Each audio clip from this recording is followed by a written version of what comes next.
trying to parse out what's happening is increasingly difficult, and the market is obviously not necessarily buying that. The markets are still, I think, underestimating that risk. I think there is some positive momentum. We aren't broad sellers of U.S. equities here. Potential inflation reacceleration in the second half of the year is the biggest risk to the equity market. This is Bloomberg Surveillance with Jonathan Ferro, Lisa Abramowicz, and Annmarie Hordern. Good morning, live from New York. This is Bloomberg Surveillance. Traders remaining optimistic with futures building on the best week of gains this year. Coming into another week of ultimatums with 38 hours until a new deadline set by President Trump to reach a deal. And key data coming later this week with a look toward how much oil prices have already boosted inflation. Danny Berger in the hot seat. Thank you so much. John Ferro and Annmarie are both off today. What a week where we kind of get a gut check of what has actually changed in the U.S. economy. It also feels like another week where every single thing is competing for the market's attention, be it the headline ping pong, the truths we get from the president, the headlines out of Iran, and you mentioned it too, we get this economic data also. CPI, which is expected to be the biggest increase since 2022 on a headline level, and long-term auctions for bonds, long-term bonds. What's going to be the most important thing for the market for now? Just chugging along. Yeah, chugging along and trying to look through some of the potential increase in escalation risk. The idea that we could be looking at something like bombing of some of the power plants in Iran, potential retaliation and escalation in the Middle East, a broader war. Still, stocks looking through this. What is the signal after we just saw the best week going back to November of last year? And the signal last week was there are talks happening. But what's the latest there? Axios saying that they're negotiating a 48-hour ceasefire, but Iran just coming out and saying that they wouldn't agree to a ceasefire. It allows people to regroup. And at the same time, reportedly, those talks have hit a wall. The optimism we priced in last week, does it stand? But it's a market that feels like it wants to rally. At every chance it gets, it certainly has rebounded. It wants to rally when you talk about stocks, not when you talk about bonds. And part of that is because of what's coming up this week. We get, of course, core PCE on Thursday. We get CPI on Friday. We get personal income and spending also on Thursday. Before that, we get the meeting minutes from the Federal Reserve on Wednesday. A question here about how much inflation risk is going to put back on the table not only a Fed that is not going to move down, but a Fed that could potentially hike. And then with the jobs number in hand on Friday, that looked remarkably strong. Taking cuts off of the table, how much does that feed into it? But to bring it back around to stocks, at what point does that start to impact risk assets too? Neil Dutta was talking about this last week, that the hit given gas prices and inflation is about 0.5 percentage points of personal spending for the U.S. consumer, and expectations for earnings have not budged at all. This is the mystery that a lot of people are trying to put together right now. People are putting it together and saying, it's fine for us. We're seeing a little bit of an inflection higher, about 0.25% gain to futures after the long weekend. You're seeing the euro just inching a bit higher after a brutal couple of weeks so far. The euro dollar at 115. 10-year yields inflecting up just a basis point. Interesting to note, 10-year yields fell 8 basis points last week, which is the most since the end of February. And Brent just taking a little bit of a breather, down 0.4% on the hopes of some sort of resolution. Coming up this hour, Cameron Dawson of NewEdge Wealth with stocks looking for a fourth day of gains. Norman Roule of CSIS as President Trump gives Iran a new deadline, and Betsy Stevenson of University of Michigan on why the labor market may not be as healthy as Friday's data suggested. We begin this hour with stocks pushing higher as markets keep a cautious eye on the Middle East. Cameron Dawson of NewEdge Wealth writing, we see potential for a continued tactical bounce, but we do not see markets as out of the woods for volatility. Cameron joins us now. Cameron, thank you so much for being with us. I want to just start with the idea of what dip is buyable. Are we looking at something that actually cheapens stocks enough to just hold your nose and buy? Yeah, we got to the point where markets traded down to 19 times forward earnings on the S&P 500. That's not historically cheap. It's cheaper than it was, of course. Back at the end of October, we traded to 23 times forward. But I think the important thing to note is that as of Monday of last week, we did get a little bit oversold on a short-term basis, which is why we think the markets were able to rally. But we expect volatility to continue because there still is so much optimism optimism that this war will end quickly and it won't have a big impact on growth. And you can see that from so many angles. Look at the Brent futures forward curve, where you have this expectation that oil prices will return back to normal fairly quickly. Look at high yield spreads remaining contained. Valuations still at 19.5 times forward. The fact that GDP estimates are still 2.3%. And add on top of that, the earnings estimates have gone up for 26 and 27. So there's still a fair amount of optimism, even though we have seen some of the positioning shake loose and some of the valuations get compressed. There are two ways to look at this. On one hand, you could say, wow, markets are really complacent. They're not looking at the potential tail risks. The other way to look at this is markets tend to be right and more level-headed in looking through geopolitics. And if they're all saying the same thing, well, who am I to fight them? So where do you stand on that? So one of the reasons why you can look through geopolitics is usually analysts get too scared too fast, which means that they cut their estimates way too much and then end up having to chase their estimates higher. We have a very simple rule. Markets like it when estimates are going up. They don't like it when estimates are going down. But if you never cut your estimates, it means that you still have a very high bar to surprise to the upside. And that's a big difference versus what we got last year in 2025, going back to times like 2022 or even COVID, where analysts were so quick to cut their estimates that it created a low bar to surprise to the upside. Now the bar is still very high. So everyone is living with that scar. I wonder if it's even, though, across different sectors. If it's the same with the consumer that might be facing higher oil and energy prices. If it's the same for utilities. If it's the same... Is it a broad brush right now? Yeah, I think the most fascinating thing is that what's been driving earnings estimates higher over the course of the last month has been not things related to the oil or energy shock. It has been the fact that it's been semiconductors. But the market's not giving credit to semiconductors for the big earnings revisions higher because you've seen their valuations get compressed by 30%. So effectively, the one area that we can count on for earnings growth is the one area where the market's not giving it credit. I have to say, something like semiconductors, those chip-making stocks, a lot of it has felt very momentum-y. And that seemed to be in the driving seat for a lot of the market shakeout that we've seen. To what degree has market positioning reset? And more fundamentals will dictate the price action. Yeah, so if we look at consolidated positioning, which Deutsche Bank has a great measure of that, the positioning has reset to about the 20th percentile. So not nearly as washed out as we got to at the lows during Liberation Day, but suggests that if news were to get better, more people could get dragged into this market. We have seen some positioning resets when it comes to mega cap growth as well, which just suggests that, again, better news could draw more people in. We're talking to Cameron Dawson right now, and of course, this is a very volatile moment, and we're getting some headlines from Iran, from the foreign ministry, saying that Iran demands the end to the war. Iran continues to go on to say that no rational person would agree to a ceasefire, talking about a ceasefire meaning creating just simply a short pause to regroup. A lot of questions about noise versus signal. And Cameron, I'm curious from your perspective, how you take some of the incoming rhetoric, both from the U.S., from Iran, from allies, from unreported sources, and get a sense of whether we're moving closer to some sort of resolution, whether we're moving closer to some sort of escalation that could lead to real damage in facilities in the region. Yeah, look, it's incredibly difficult. And I think that last point is probably the most important one, which is that what kind of damage are we seeing that does not allow oil prices to return to their pre-war levels?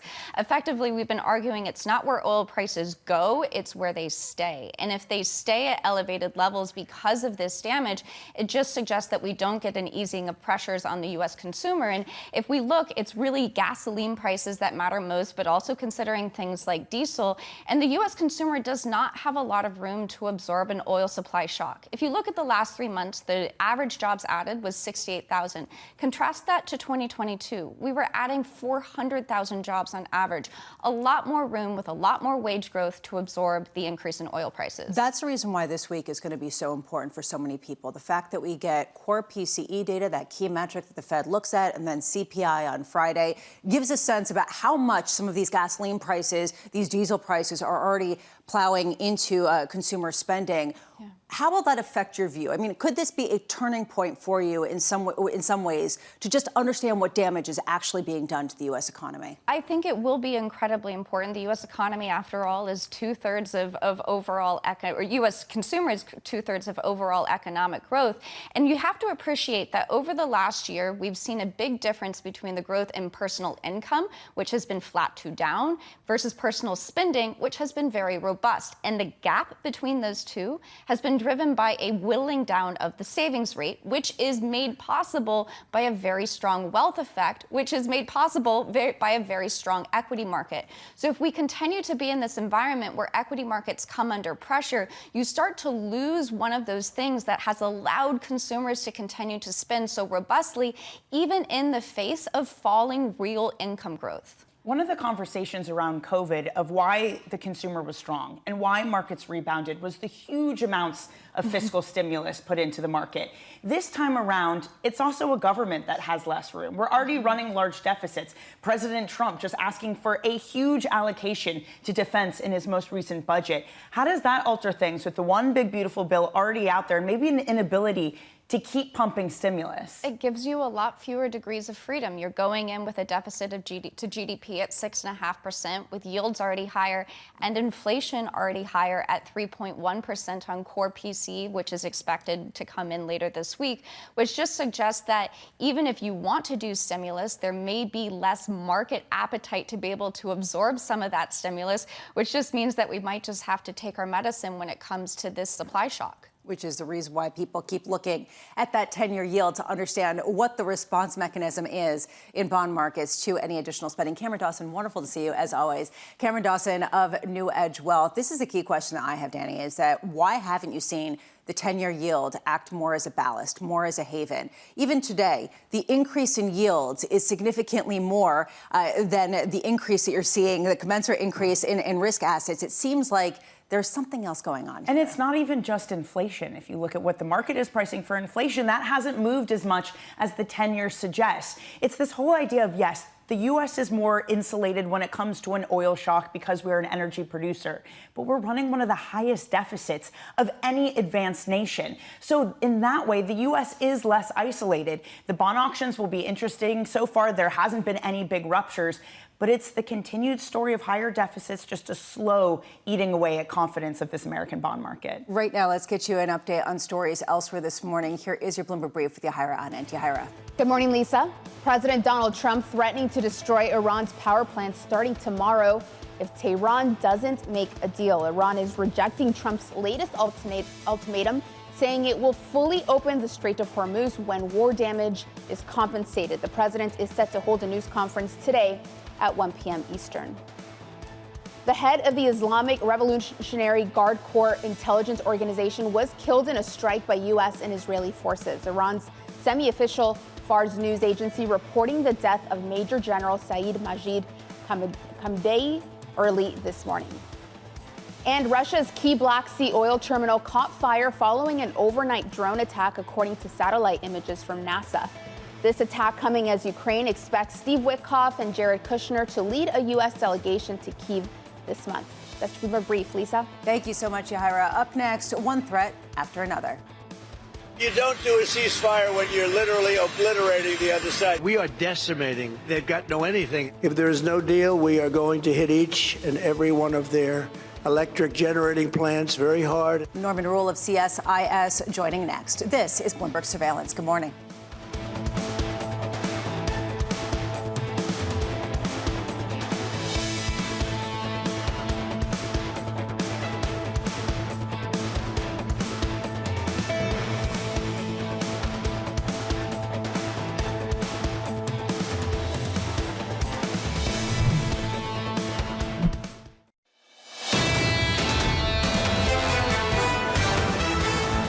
Good morning. This is Bloomberg Surveillance trying to shake off another day of headline roulette. That not necessarily bleeding into markets. You're seeing an inflection higher, about 0.25% higher on futures right now on the S&P. You're seeing the euro just slightly edging higher, still off.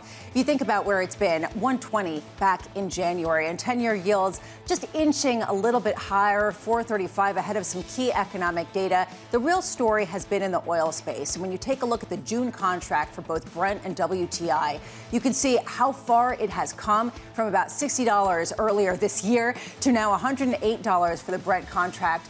It is a little bit lower, potentially because of de-escalation. WTI, that June contract, is $96.78. Under surveillance this morning, one threat after another. You don't do a ceasefire when you're literally obliterating the other side. We are decimating. They've got no anything. They have to open up the Strait of Hormuz. We'll hit some bridges. We've got a couple of nice bridges in mind. We're going to hit them extremely hard over the next 2 to 3 weeks.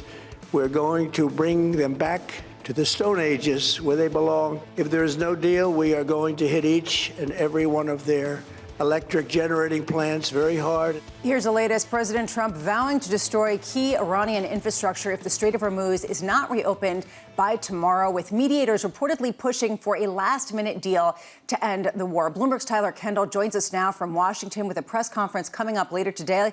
Tyler, what are we expecting? Well, hey, Lisa, good morning. At this point, there's real questions here about whether or not there's going to be escalation or de-escalation, as President Trump posted over the weekend that he was extending his deadline to tomorrow at 8 p.m. Eastern. And there are reports, first by Axios and now also by the Associated Press, that the U.S., Iran, and regional mediators are working on a potential 45-day ceasefire. But there are still questions that need to be answered about exactly what would go into a ceasefire and whether or not Iran is willing to come to the table as they continue hardline stance even this morning. And the reporting indicates that no one appears to think that there will be a full reopening of the Strait of Hormuz as part of any potential ceasefire period. Now, an Iranian official did say over the weekend that the country is going to be undeterred in the face of President Trump's threats, and also added that the Strait of Hormuz will not open until damages from the war are, quote, fully compensated by tolls being charged on ships. Now, we can point out there's been some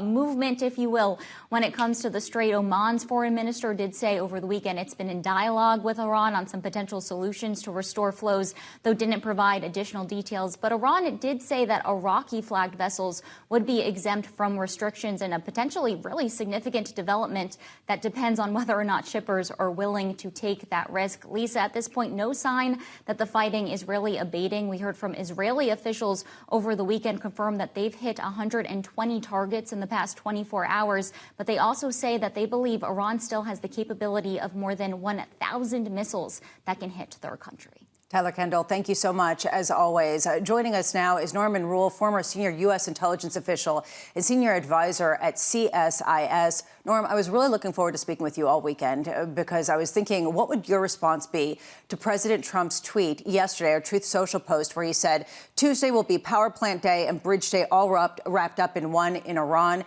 What was your response to this?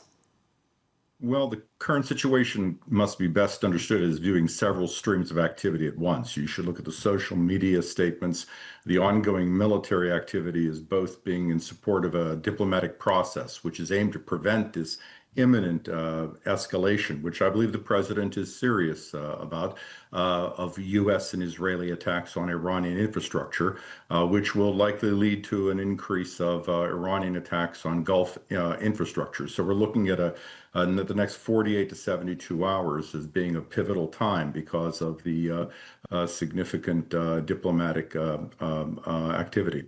Some of those reports, though, on the diplomatic activity, Norman, the negotiations happening with allies, suggest that they have come to a stall, that there hasn't been much movement.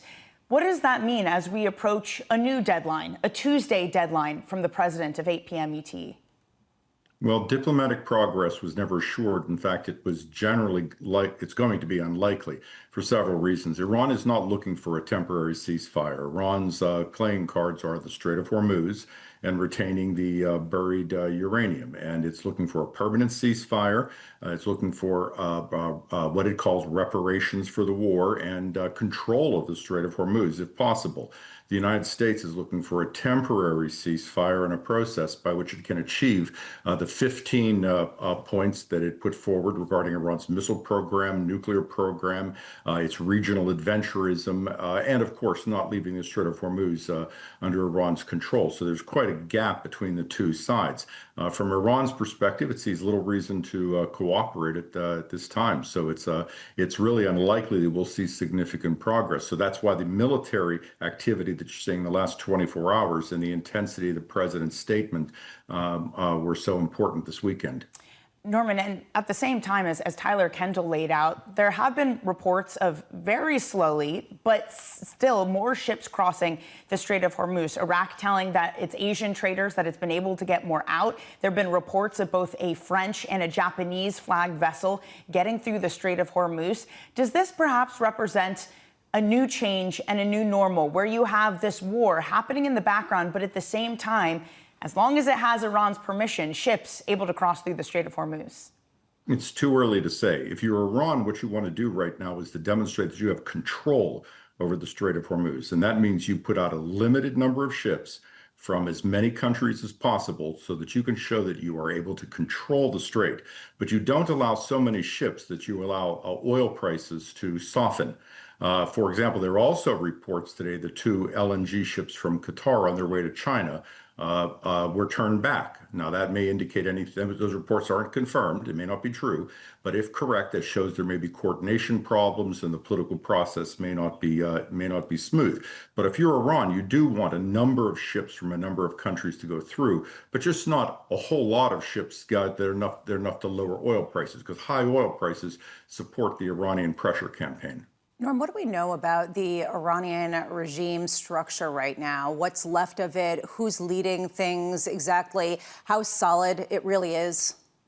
Well, what we do know are 2 things. First, although the regime is under pressure, and we've seen over the weekend that the Israelis have reportedly been able to kill the head of the IRGC, the Revolutionary Guard Intelligence Organization, a many-year veteran, an important and malign actor.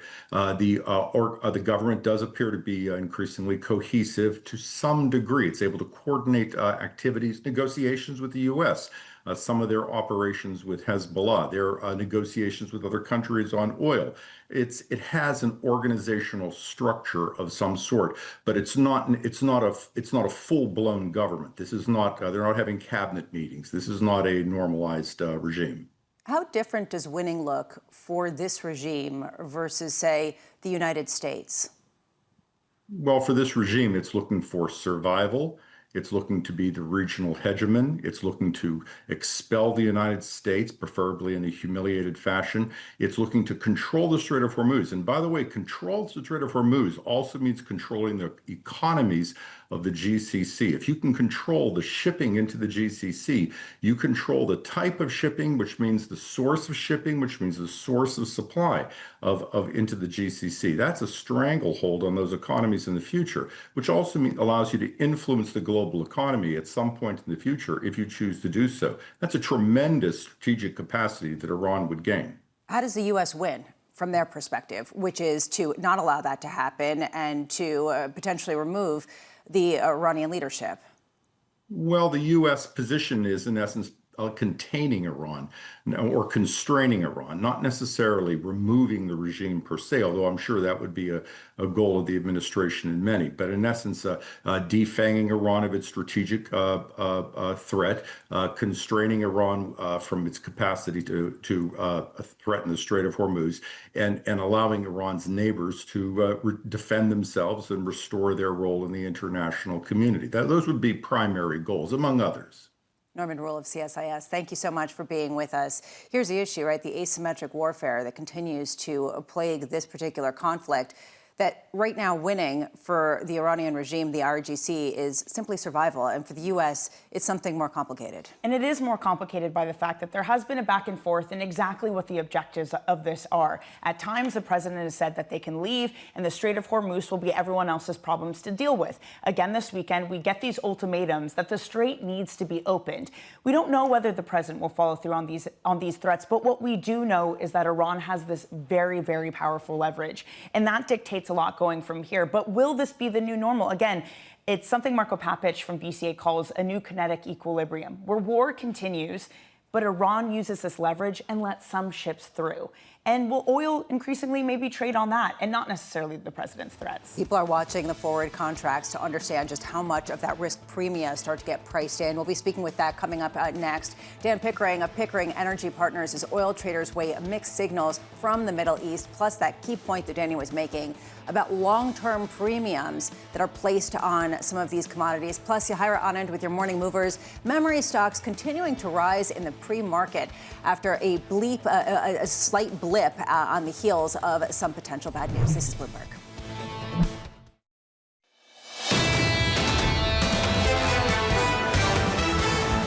Right now, you're seeing markets trying to look on the bright side after a long weekend of a lot of headlines. You're seeing futures just inflecting a bit upward, up about 0.2% on the S&P. A more significant rally fed by the memory stocks. We'll get to that in just a second, with NASDAQ futures up about 0.5%, and the Russell 2000 up similarly, with an expectation that consumer cyclicals can keep rebounding despite the fact that there's real pressure on oil prices. A tension right now, Danny, emerging under the surface. There is, because gasoline is now above, maybe it's a psychological threshold of the average being above $4. And again, you don't have earnings estimates moving yet. Cameron Dawson was just talking about the fact that for 27, they've been going up. If anything, the direction has been lifting them higher. We haven't really priced in any sort of consumer slowdown because we've been burnt every time we've tried to do that before. The consumer keeps spending, and the data has suggested that as well. And the data has been surprising to the upside, notwithstanding, of course, the incredible upside surprise on Friday from the non-farm payrolls report. This is the tug of war that bond yields are dealing with right now. 2s and 10s in the United States, both inflecting just a little bit higher, about a basis point each. Last week, we saw 10-year yields fall by 8 basis points, 2-year yields fall by 7 basis points. That's the most since the end of February. Not as significant of a rally in the right direction as we saw from equities that had the best rally of the year. This is the reason why. Is this an economy that is good enough to look through this, allow the Fed to potentially avoid cutting rates, and frankly, allow inflation to get more entrenched? Still, it is inflation that continues to miss the Fed's target. And we are spending more through this conflict, too. It is costing huge sums of money. The Trump administration is asking for even more money. I think it's a 44% increase in the defense budget, which is something that it hasn't happened in quite a few years at this point. Do you also start to get that more priced in? That deficits look more concerning.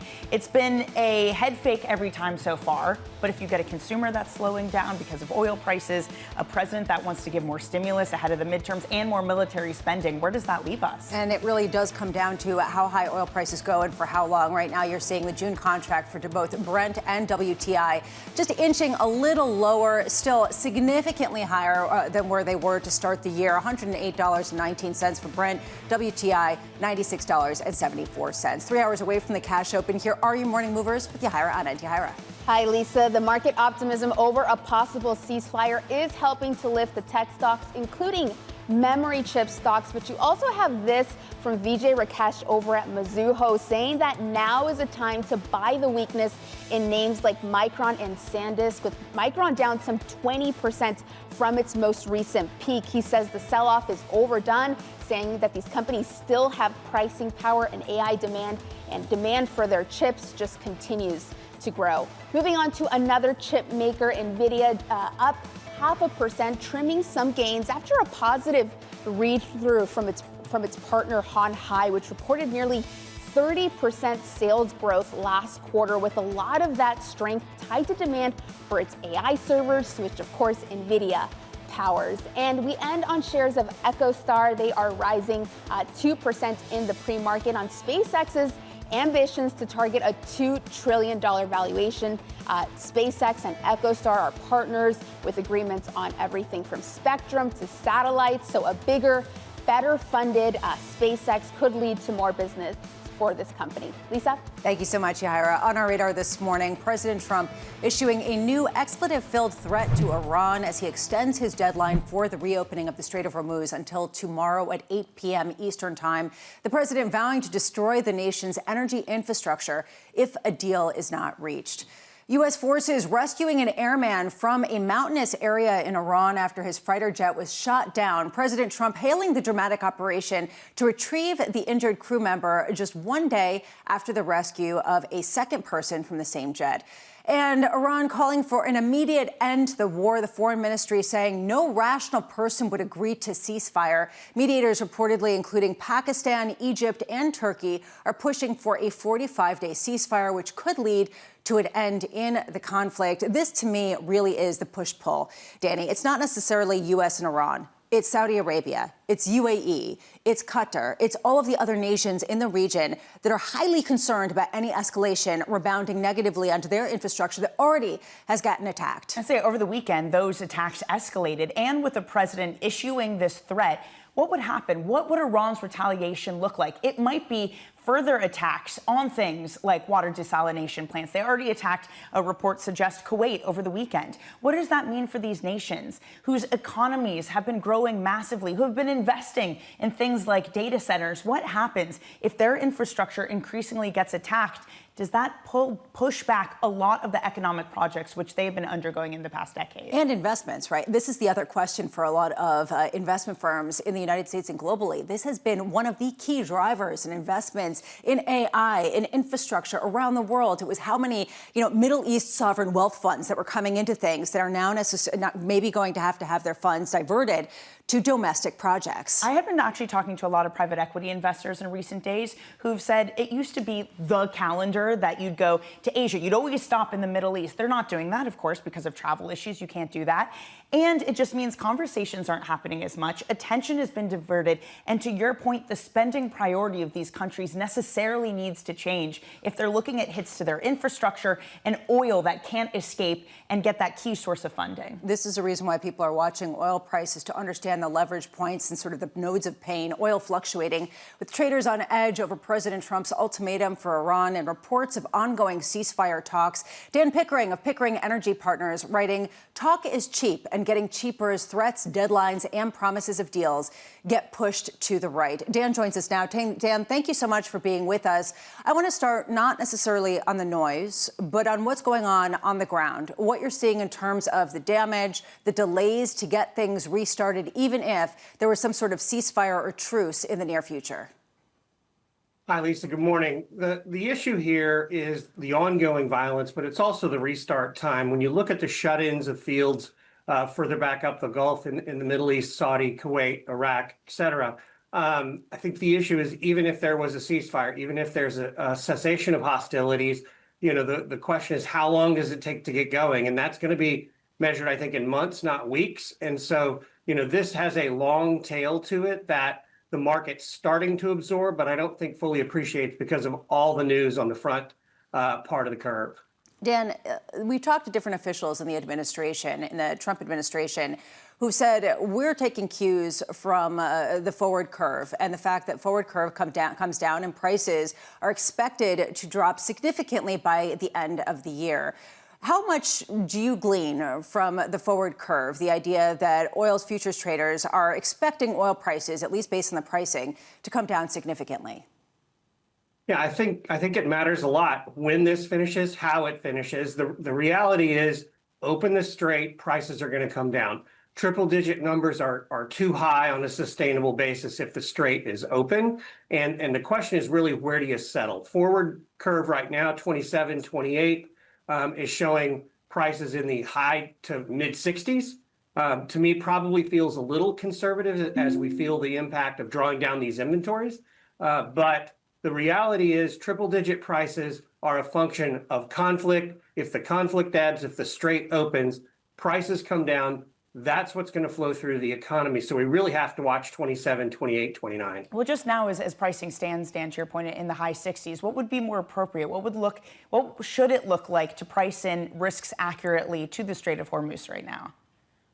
Yeah, if we don't open the straits, that the back end of the curve is going to move toward the front, right? So we'll take oil into the 80s and potentially the 90s. I think the more appropriate conversation is how complicated is the Middle East after this conflict ends.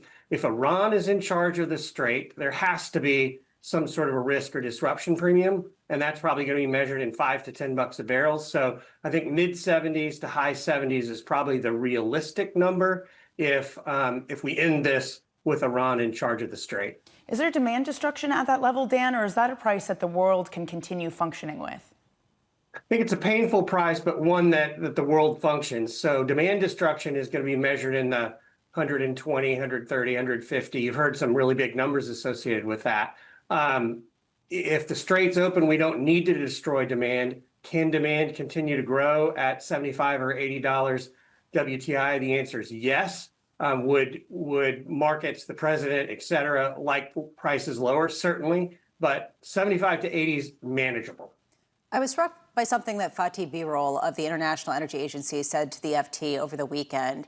He was talking about hoarding. He said, "I urge all countries not to impose bans or restrictions on exports." He went on to say it is the worst time when you look at the global oil markets. Their trade partners, their allies, and their neighbors will suffer as a result. He was clearly talking about a certain nation, did not mention any nation's names.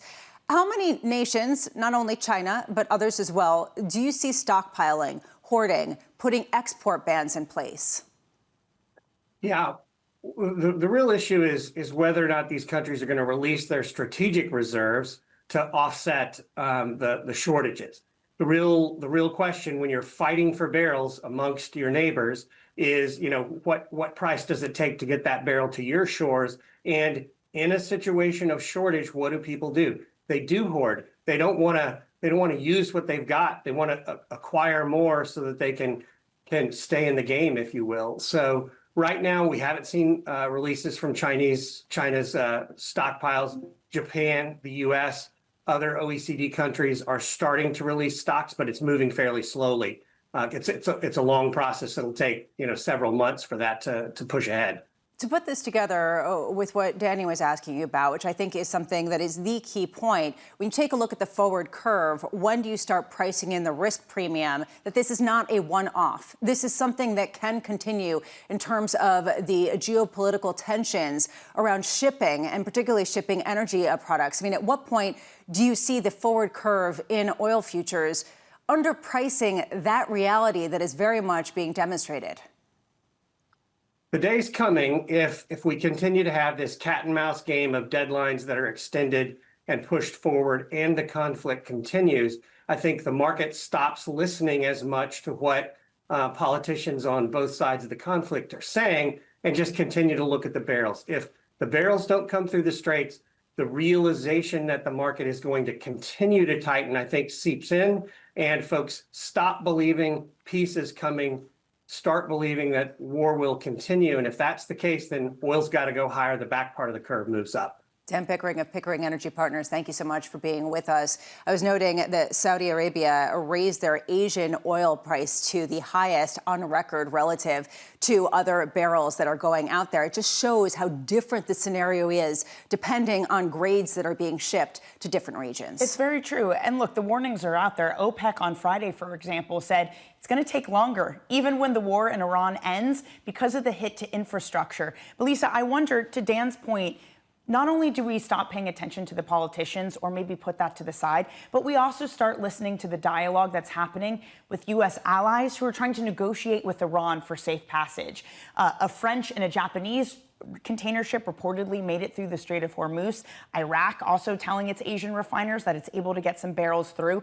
Is this the new normal? That's what's important for this market, that barrels can go through, but it's Iran that's still controlling it, so you still need a bit of a higher premium. Right now, let's get you an update on stories elsewhere this morning. Here is your Bloomberg Brief with Yahira Anand. Yahira. Hi, Lisa.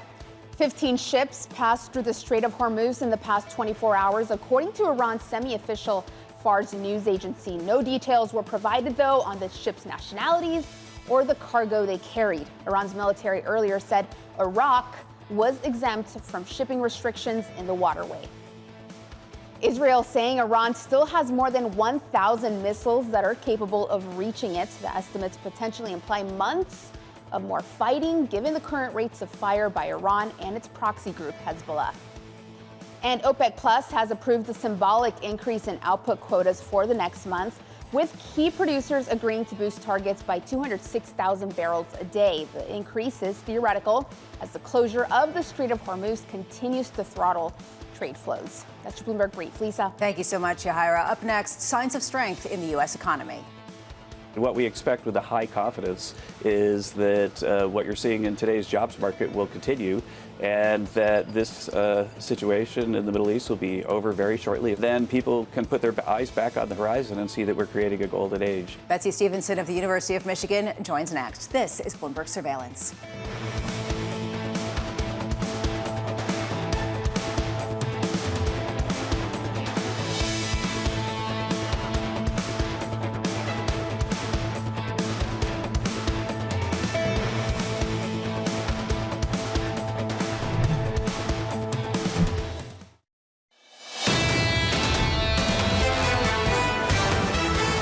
Welcome back to Bloomberg Surveillance as we take a look at a market that is resilient because the economy is resilient. That has been the story so far this year, even through a conflict that has led the S&P to be a little bit less than 6% below the all-time highs amid incredible volatility this morning, trying to build on the best week that we've seen so far this year. Last week, the S&P 500 and the NASDAQ both rallying hard. Today, trying to build on that. S&P futures easing away from some of the earlier gains, up now just about 0.1%. NASDAQ up about 0.3%, similar with the Russell 2000. The push-pull really seen in the bond market with 2s and 10s yields just inflecting higher ahead of that inflation data that we get both on Thursday and Friday. Is the economy resilient in a way that allows inflation to take hold, or is it potentially more fragile at a time of weakening labor market strength? Under surveillance this morning, signs of strength in the U.S. economy. If you keep your eye on the horizon, if you understand the long-run growth, the golden age is coming because of our policies, then this jobs number makes complete sense. And what we expect with a high confidence is that what you're seeing in today's jobs market will continue, and that this situation in the Middle East will be over very shortly. Then people can put their eyes back on the horizon and see that we're creating a golden age. Here's the latest. Investors expecting the Fed to keep rates on hold after Friday's blowout jobs report. Fresh reads on inflation still ahead with PCE and CPI later this week. Former Labor Department chief economist Betsy Stevenson, now with the University of Michigan, writing, "I'm less positive about the labor report than the headline number." Betsy joins us now. Betsy, wonderful to see you. Thank you so much for being with us. That headline number was significant. We had 178,000 jobs created in the month of March. Why do you think it isn't as positive as it was seemingly stated? Kevin Hassett speaking there looks like a guy who won the lottery, and he looks like that for a reason. It was a pretty lucky month. 178,000. If I was working in the White House, I would have been thrilled to see that number, particularly after having lost 133,000 jobs last month.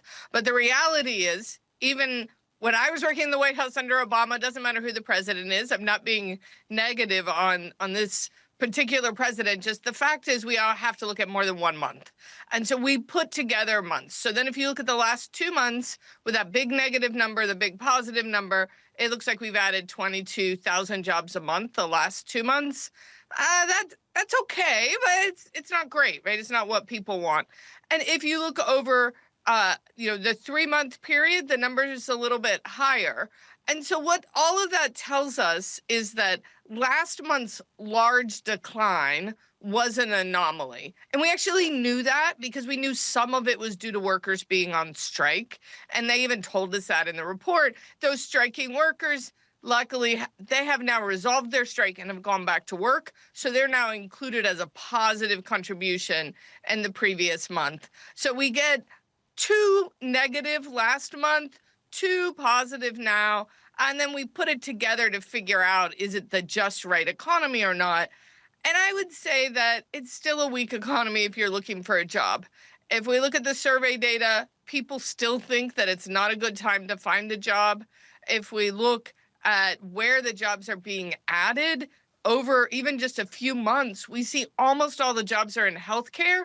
That's great if you're looking for a job in healthcare, but a robust economy sees job growth across a wide range of industries, and we do not have that. Betsy, there was a report that came out from the Fed last week that indicated that the break-even rate for the U.S. economy could be as low as 10,000 or even lower, and that even to break even, you could get a positive or a negative payrolls print on any given month. How does that kind of frame how you look at things? Well, what that means is we're going to see a lot more bouncing where we have negative months or positive. Why is that? Well, that we see in any given jobs report that the error rate is around plus or minus 100,000. If we're looking for typical growth of 100,000 a month, then you're usually in a good economy going to get a number above zero, even with that sort of bouncing that comes from measurement error. If we're only looking for 10 to 15,000 a month, then that standard measurement error is going to bounce us negative some months, positive other months. And it's actually going to become increasingly hard to discern when the economy is shrinking versus growing, right? You're looking to try to figure out, are we on the positive side of zero just a little bit or not? And we know we have a lot of measurement error there. So I think it makes it a little bit tough to understand that 10,000 number. It comes from not just an aging population now, but the fact that we don't have the we don't have the positive net immigration that we used to have. So it's data that gets more tricky and harder to discern. But Betsy, I wonder what you think about the summer period we're about to enter. This is something Anna Wong of Bloomberg Economics was writing about, saying that one, we're likely to get a cyclical rebound in the freight industry, but two, we do have a big U.S. event. We have the World Cup where more hiring will happen for hospitality and leisure. Should that add to this economy? Should that add to a more robust jobs market? It just depends on whether we have a more robust summer than the previous summer. So what we always do is seasonally adjust our data. Otherwise, all we would ever be looking at is seasonal patterns, because there is always more hiring in the summer. What we'd be looking for this summer is it more than in previous summers? You're right, we have some big events coming, and they could help boost the U.S. economy for sure, particularly since a lot of that demand's not coming internally from the United States, but externally from foreign visitors who will be coming into the United States. I think if what you care about is the U.S. economy in a strong place, we care a lot about demand coming from U.S. consumers. So I would be careful when you're looking at that economy and seeing boosts that come from one-off events like the World Cup. Betsy Stevenson of the University of Michigan, thank you so much for taking the time this morning. A key question here of how good the labor market report was on Friday. On one hand, you could say it is a one-off and there's a lot of volatility in these numbers. You could also say that when you take a look at the 3-month average change, which is something that a lot of people focus on, is 68,000 gained a month. That is really good. On the flip side, you're not seeing the wage gains that go with that. So that is the question. Is this sort of the right kind of upside surprise without the inflationary pass-through that some people were looking for? Maybe that's a good thing. It was the slowest wage growth since 2021 in the most recent report. We're not entering a wage spiral. People aren't asking for higher wages because gasoline is all of a sudden starting to cost more. Again, it goes to the thing that people have been saying over and over again. It depends how long prices are elevated. Does that start to change? If for months now people are looking at more than $4 at the price, do they start to ask for more money from their employers? And then does it become a labor market that is still decently strong and wage growth that starts to pick up? And if you don't see that wage growth, how much do people start to pull back on their discretionary spending? That is what people are looking for. When is this a weaker economy story and not necessarily an inflationary pass-through story? Coming up next, we've got Katie Kaminski of AlphaSimplex, Colonel Wayne Sanders of Bloomberg Intelligence, Betty Jiang of Barclays, and Kurt Reiman of UBS as we take a look at markets that are trying to shake off some of the headline roulette, talking about potentially some sort of resolution, not necessarily the escalation that could be on the other end of this deadline. That's 8 p.m. tomorrow. You can see S&P futures higher by about 0.1%. NASDAQ futures really getting the bounce up 0.4% as people look out and say, wait a second, maybe there's some value that's been created. The key phrase that we keep hearing from a number of people. This is Bloomberg Surveillance. Good morning.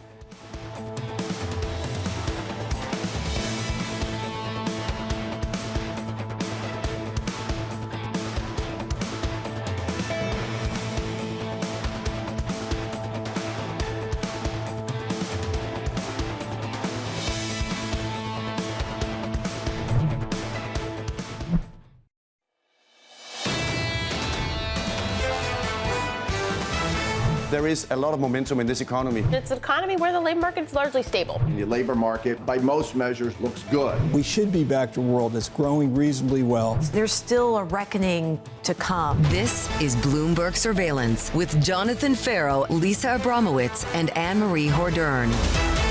Good morning. Welcome back to the second hour of Bloomberg Surveillance, with futures building on the best week for the S&P going back to November of 2025 on strong earnings expectations. A new deadline looming to prevent escalation in the Middle East conflict as we wait until tomorrow night for that. And all eyes turning to the inflationary impacts from the war, with a slew of data on deck later this week. Of course, the key one being CPI data, Danny, on Friday. And the expectation is that because we'll have this conflict in hand now, the impact to oil prices is that we'll get a 1% increase on headline. That would be the steepest since 2022.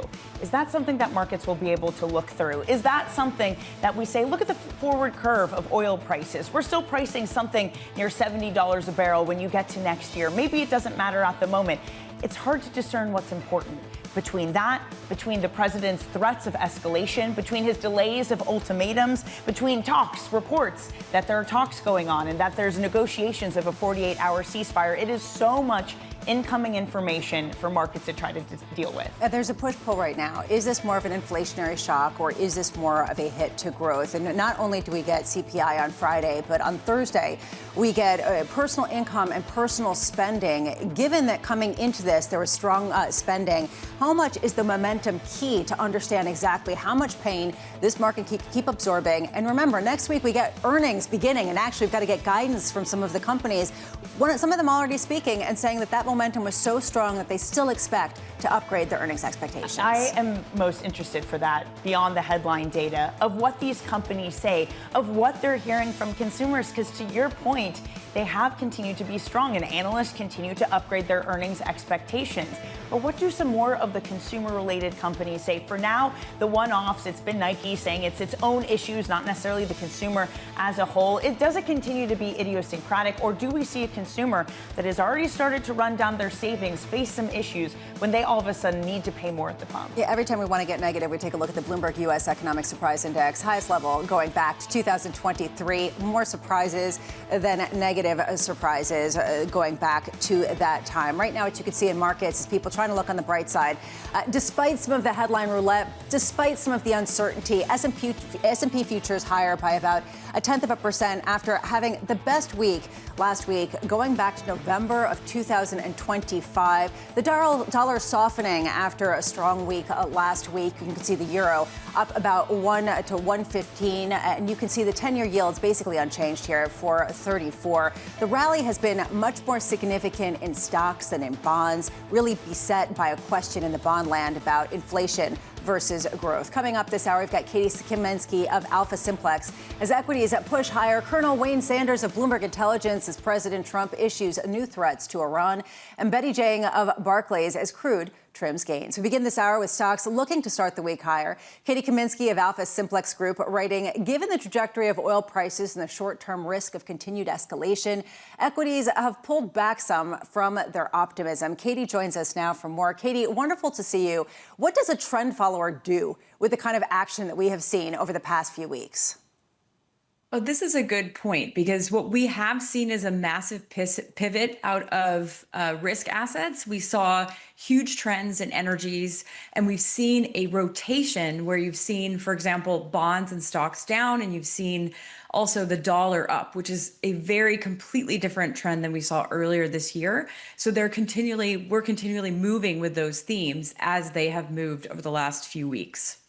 Right now, do you see a stronger signal from equities or for bonds? Because they seem like they're moving slightly in different directions, with bonds concerned at times more about inflation risk than the downside, and with stocks kind of just trying to look through everything to a brighter future.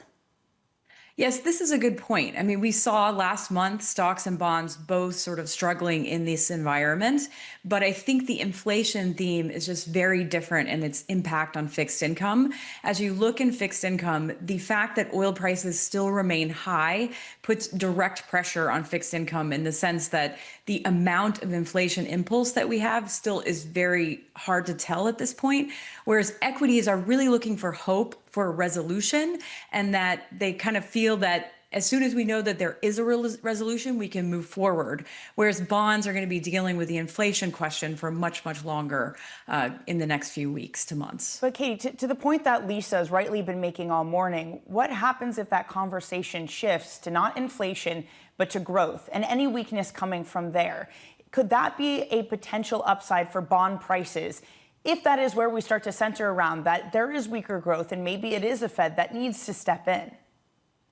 That is a very good question, because right now I think what was interesting about the Friday data is there's nothing that's really sticking out as a signal that we need to worry about the labor market at this point. But it's important to remember that a shock in oil has naturally a lot of ramifications for both inflation and weakens consumers. So I think as we start to see that trickle down and we start to see this be not just about an inflation concern, but also that we see growth is a concern, then it is possible that the Fed would have more ammunition to come in despite the fact that inflation is going to be top of mind for them, given how high energy prices have been in the recent period. Just taking a step back, Katie, since you do work for a trend follower, so you understand better than most kind of the technical nature of this market. There's been a lot of discussion that what we've seen over the past month has been more about positioning, the proliferation of pod shops, which means momentum bets tend to be stronger as all the money kind of goes towards the pods that are winning, that it's retail investors who are more engaged with this market than they have been historically. How do you view markets in terms of participation and some of those technical factors? To what degree are they really dominating the price action? I mean, I think this is a very good point, because you do see a massive pivot in terms of momentum deleveraging. What we saw in the cross asset space is we saw clearly a lot of risk on positioning, and hedge funds as well have delevered some. So really sort of seeing people taking risk off the table as things have become more volatile. In terms of retail flows definitely have been more focused on momentum in stocks. And so you're seeing a little bit of, dispersion was more challenging last month, for example. So I think, it's really a market where we need that when we have that tipping point, you might actually see momentum come back into play. So you could see a strong recovery because of this. That momentum and technical signals will be pointing to this being a buying opportunity once we see that escalation is less of a concern. Is there a takeaway, Katie, though, in terms of what the haven assets are? It's not necessarily such a clear-cut haven asset to go into government bonds. It is, though, on the margins, the U.S. dollar. Is that a tell, or is that an aberration just based on this particular set of risk assets, risk events? This is actually a very interesting question, Lisa, because last year, all we did was talk about how the dollar was no longer a safe haven asset. And in this particular environment with geopolitical risk, usually you would assume that things like gold would also be your go-to like we saw last year. But right now, what we're seeing is that the only asset that seems to be sort of the one safe haven, besides, of course, if you're long energies, is the dollar. And this makes sense to me because right now, given the current scenario, you see obviously risk-off sentiment has been very positive for the dollar, and the probability of cuts has really reduced to kind of priced out for the year, which means that the dollar is looking stable and strong in this environment, which does not surprise me. But I do note that we did not see that last year. And so dollar back to safe haven status may be sort of the theme for now. Are you starting to see a sense that people are moving back to gold after the sell-off, that the sell-off that we saw over the past few weeks was largely driven by central banks trying to liquidate assets, sell what you can, not what you want to try to fortify their economies, and different funds trying to liquidate what they can, what they could to support positions that were stopped out? That is actually a good question because gold generally had been sort of affected by some key structural issues that you mentioned with central banks. And I think, a lot of that needed to be rattled out in terms of the giant price moves and corrections. So I think, over the next few months, if prices remain at a level that seems logical, people may start seeing gold and silver, for example, as somewhere to go in a place where they're concerned about geopolitical risk. But I think, you did see that wasn't the case more recently, particularly in March. And I think that's just because of the prices being so high that there was just less room for safe haven status in those assets. Katie Kaminski of AlphaSimplex, thank you so much for being with us. As we were talking, a headline crossed, reminding us that it is merger and IPO Monday. Yes, once again, Madison Air Solutions seeking to raise up to $2.23 billion in an initial public offering. Danny, it just strikes me how open capital markets have been. We have seen a record March for corporate bond issuance. It has been a record year for IPOs. It seems like that has not slowed down despite some of the volatility. Not at all. M&A deal-making volumes had the most robust first quarter on record, despite, by the way, not just war headlines, but also the AI freakout, which in the beginning did pull some IPOs away. It is a capital markets that are very open. I was speaking to UBS's head of capital markets last week, who said companies are just going to use any pocket of calm they can find to get these IPOs done. There has been a drought. They are ready. The regulatory environment is more friendly for them.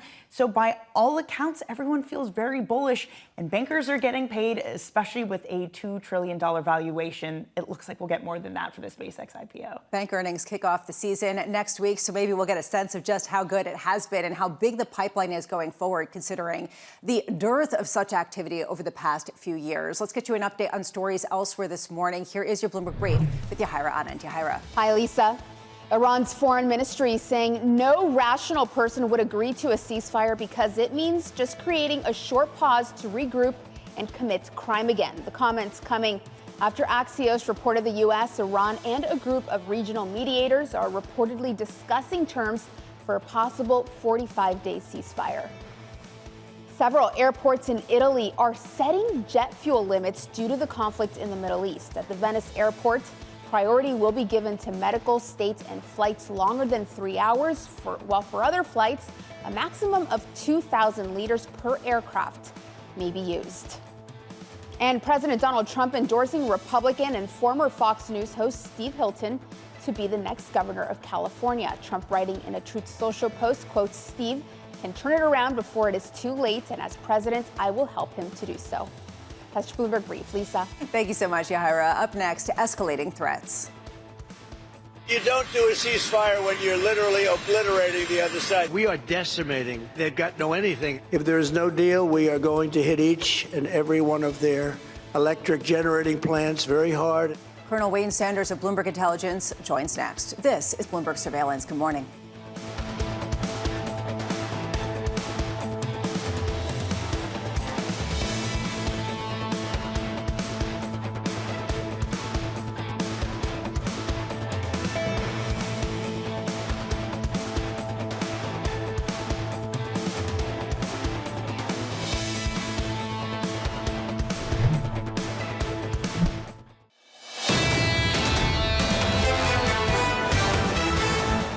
Into a new week with new threats of potential escalation or potentially a ceasefire. Markets initially took it all in stride. What you have seen as the session grows older is less optimism. S&P futures almost flat now, up less than 0.1% after being up about 0.25% just about an hour ago. NASDAQ futures also losing some of the heat, up about 0.3%. Similar with Russell 2000. This really is coming at a key time for the bond market, facing down a week of key economic data, talking about inflation, a question of how much some of these higher energy prices have bled into consumer prices. Two-year yields inflecting about 2 basis points higher to 3.86. Meanwhile, you are seeing 10-year yields up about a basis point to 4.35%. In the oil market, this is what we are watching, a sense of perhaps calm. How much can we actually get from it? We're watching the June contract. That's apples to apples when it comes to Brent and WTI right now. Brent trading right now at $108.76. WTI up down just about 1% to $97.11. Under surveillance this morning, escalating threats. You don't do a ceasefire when you're literally obliterating the other side. We are decimating. They've got no anything. They have to open up the Strait of Hormuz. We'll hit some bridges. We've got a couple of nice bridges in mind. We're going to hit them extremely hard over the next 2 to 3 weeks. We're going to bring them back to the Stone Ages where they belong. If there is no deal, we are going to hit each and every one of their electric generating plants very hard. Here's the latest. President Trump extending his deadline for Iran to reopen the Strait of Hormuz until tomorrow night at 8 p.m. Eastern and threatening strikes on civilian infrastructure if a deal is not reached. Bloomberg's Tyler Kendall joins us now from Washington. Hey, Tyler.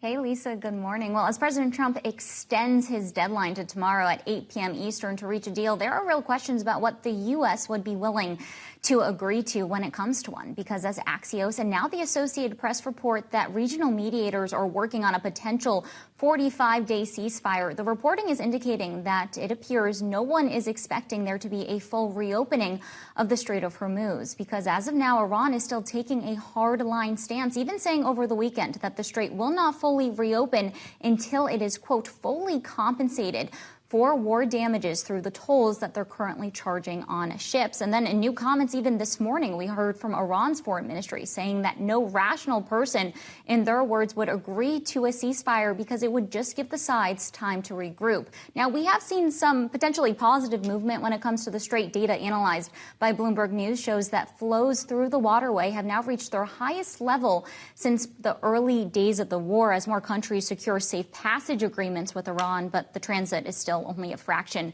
of what it was before. For example, Iran saying that Iraqi-flagged vessels will not need to meet requirements to transit through. But then we heard Iraqi officials caution that flows are really going to depend on just how much risk shippers are willing to take, because at this point, Iran is still hitting energy infrastructure in the region, including hitting Kuwait's oil headquarters over the weekend. Now, Lisa, President Trump is going to brief reporters later today at 1 p.m. Eastern. He's going to give a foreign policy update, but no doubt will face questions when it comes to the domestic policy front as well. And Americans grapple with retail gasoline that's now over $4 a gallon. I'd expect President Trump to outline what he's already done in a bid to try to curb prices. Maybe we'll get a preview if anything else will come, because the issue of affordability is coming back into the conversation front and center. Tyler Kendall, thank you so much for being with us. Joining us now is Colonel Wayne Sanders, Senior Defense Analyst at Bloomberg Intelligence. Colonel, thank you so much for being with us. We had headlines earlier this morning from the Iranian side, with the foreign ministry saying that no rational person would agree to a ceasefire. A ceasefire means creating a short pause to regroup. How seriously should we be taking discussions of some sort of ceasefire by 8 p.m. tomorrow Eastern time? I think that from a political perspective, everybody needs to be able to come forward and do that. From a military objectives perspective, I agree with the assessment that not a whole lot is actually gained by that. You're pretty much saying the U.S. takes their foot off the gas in terms of all the strikes that they have done. And over the weekend, as you saw, Iran was actually able to show some of the vulnerability to close air support assets with the Apache, with the F-15, as well as some of the other close air access, the A-10s. So that actually shows right now that anybody who's coming to a military side of the house says, no, I need to actually double down and achieve more of those military objectives. The problem is that the rest of the world is looking for anything that's going to allow some level of a release valve. And you saw that a couple of times, even during the Iran-Israel 12-day war, when they came for a ceasefire. They needed to be able to take that time so that behind the scenes they could reach what they wanted to reach. Colonel, there was a report from Israel which it said that Iran still had more than 1,000 missiles that could threaten it. What do we understand about the capabilities of Iran to enact that type of pain with this continued missiles, cheap drones that they've had at their disposal? Yeah, their drone stockpile is still significant, right? The Shahed 136 is one of the most long range and effective ones that you've seen actually take a lot of the Gulf states right now. A lot of them have been targeted with the drones. Their missile capability has been severely weakened, but depending on where you're looking at the numbers, yeah, you can see up to almost 1,000 there. Hezbollah claims thousands of short range missiles as well. So when you start looking at the proxies, so there's always going to be a continued threat for that. A lot of the launchers have been damaged, so their ability to actually volley those things at scale becomes an issue. But right now, you've seen a lot of Iran be able to do stuff with just 1 or 2 targets at a time. They don't have to launch a lot. They just have to be able to strike their targets. Well, when it comes to the proxies, Colonel, this is something that Israeli forces and American forces had said that in past conflicts, they significantly weakened them. Is that the case this time around? Is Hezbollah, as they have these tens of thousands of rockets to use, are they weakened at this point? I think the number of folks that they have to actually do this, yes, absolutely. The number of hostiles that are involved, yes. The number of infrastructure compared to where they used to be, yes. I think people didn't quite understand exactly how large the proxy force threat around the world was.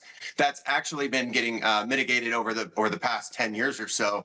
And you're actually seeing a lot of that come from the proxies now. I actually expected a lot more proxy involvement earlier on. You've seen some of it on the non-kinetic side. You've seen proxies try after cyber attacks and others as well.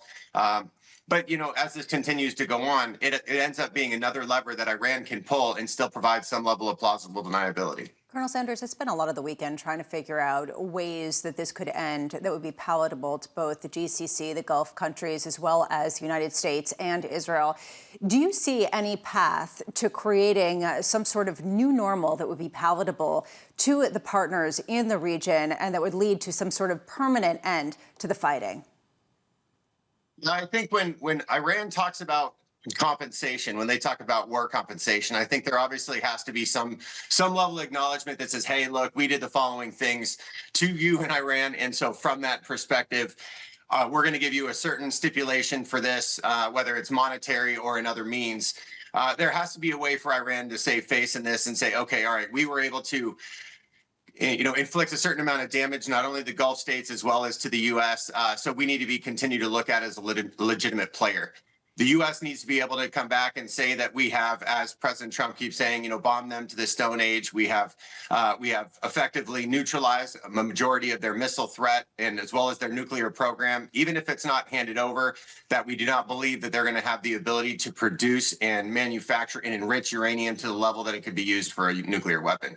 For the Gulf states, I think right now you're seeing a lot of increased procurement, on air defense systems as well. So everybody, I think at that point in time, is looking to make sure that they are as secure as possible moving forward against those drone threats. How much are inventories of missiles, anti-ballistic missile inventories, as well as others that the U.S. is moving to the region? How much is that getting depleted? How much is that going to ultimately be the deciding factor of this war? Who runs out first?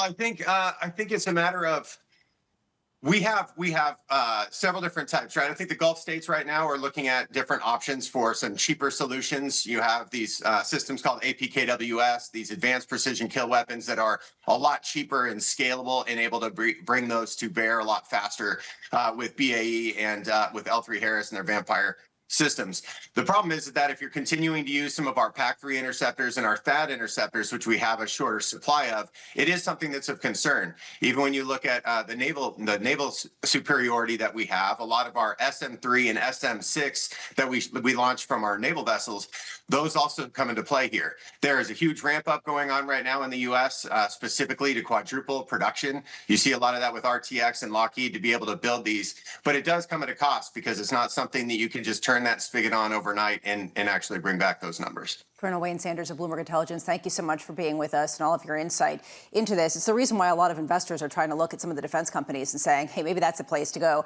given how much production needs to ramp up, not just for this conflict, but just to re-up some of the stockpiles that have gotten depleted. Because there is a real fear if there were to be another conflict at this point, if something happens in Taiwan, where does the U.S. stand in its ability to defend its allies? And that's why you get from the president asking for 2/3 of the upcoming budget to be allocated to the military. $1.5 trillion, a 44% increase would be the biggest increase since World War II. Again, it gets back to this bond market and gets back to deficit spending, but it is clear that this is an American military that is putting more effort behind it because we are at this wartime footing. This market is used to looking through geopolitical conflicts. It wants to look through this geopolitical conflicts, and yet everyone on Wall Street is increasingly becoming a geopolitical analyst.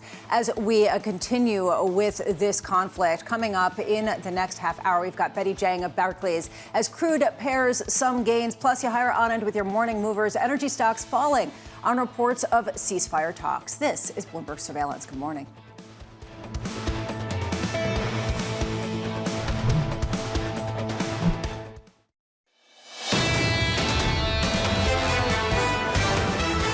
Last week was a very strong week for risk assets, at least relative to other weeks so far this year. You had the S&P and NASDAQ both posting their best weeks going back to November. You had high-yield bond spreads falling by 32 basis points. You had the biggest weekly decline in investment-grade bond spreads since July of 2025. We are building on some of that optimism this morning despite some threats of escalation, with S&P futures up about 0.1%. And NASDAQ and Russell 2000 up about 0.33% each. When you take a look at the bond space, a real push-pull here. Last week, we got much better than expected jobs numbers coming out of the BLS. At the same time, wage growth wasn't that strong. It was the weakest, as Danny was pointing out, going back to 2021. Now, up next, we've got that inflation data coming on Thursday, on Friday. That push-pull is sending the front end higher, 3 basis points higher at the front end, 3.87% on the 2-year. Danny, this very much in focus. Does the Fed have to respond to inflation before it can even start to look at potential weakness? Or how much does this just leave them paralyzed? Does this leave an inability to move in either direction? Even if there is some weakening in growth, what happens if it's occurring at the same time where inflation stays sticky because of what's happening in energy prices? It is a populist and a central bank that is so scarred from the pickup in inflation and a Fed that didn't react to it sooner. So does that make them more hesitant to cut? What difference does it make that in the background, as all of this is happening, we're still awaiting a confirmation of a new Fed president too? There's a lot of complicating factors, and it really has resulted in this expectation that the Fed is going to do nothing. And it really comes with a huge question mark. Where is Brent and WTI going to end the year, given the meteoric rise that we've seen so far this year? We are seeing just a bit of heat taken out of the oil trade, off by about 1/3% for Brent to 108.64. WTI, that June contract down to $97.04. Just want to put this into perspective.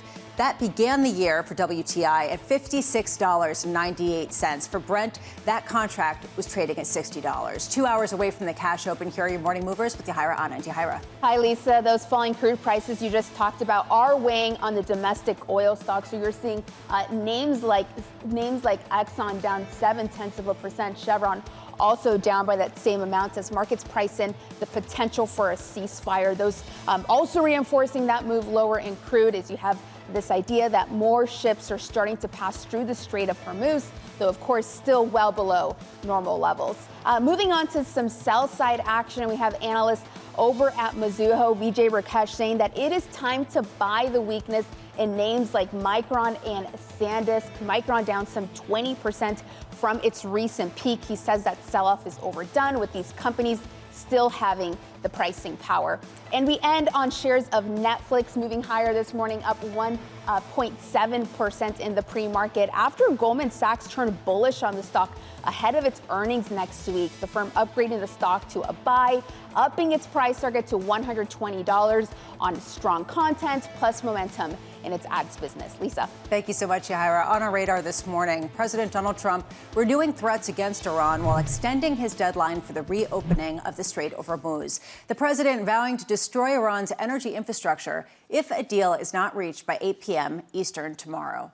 Iran calling for an immediate end to the war. The foreign ministry saying no rational person would agree to a ceasefire. Mediators reportedly, including Pakistan, Egypt, and Turkey, are pushing for a 45-day ceasefire, which could lead to an end to the conflict. And Saudi Arabia raising the price of its main oil grade to Asia to a record high. Saudi Aramco increasing the price of flagship Arab Light crude for sales next month to a premium of nearly $20 over regional benchmarks. Danny, highlighting just how the shortage is disproportionately affecting the Asian countries in particular. And it also highlights the complicating factor of this, of what's happening on the ground, the physical market, and the disconnect between the paper market. It's been a lot of digital ink spilled on this idea, but perhaps just looking at the dollar per barrel of oil for WTI and Brent doesn't fully reflect some of the disruption. It's something that the Chevron CEO, Mike Wirth, has talked about too, saying that the market is trading on scant information and perception that the reality might be different. And it really also shows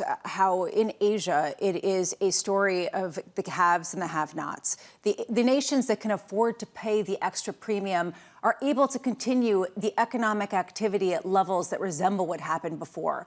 Some of the nations that are less capitalized, have less money, have been unable to, and are now putting restrictions on how much oil people can buy. And you're seeing people working from home and reducing their economic activity. It is a price issue at this point, not necessarily a supply issue. At what point does the supply issue and just sort of the dearth of it start to really crimp economic growth? I also think the geopolitics of this get really interesting, too. Macron, heading into the weekend, was in Asia, saying a kind of similar pitch to Mark Carney of Canada, saying that middling nations, Korea, Japan, France, they should all get together and try to circumvent the U.S. and China. How much of that starts to become reality on the ground of those nations away from the United States start to try to negotiate with the Iranians to get barrels of oil out of the Strait of Hormuz, exactly to the point you're making, Lisa, because they are more impacted. It's more painful for them. Wouldn't it be fun to be the CEO of an oil company right now? Better Jiang of Barclay is writing, the effective closure of the Strait of Hormuz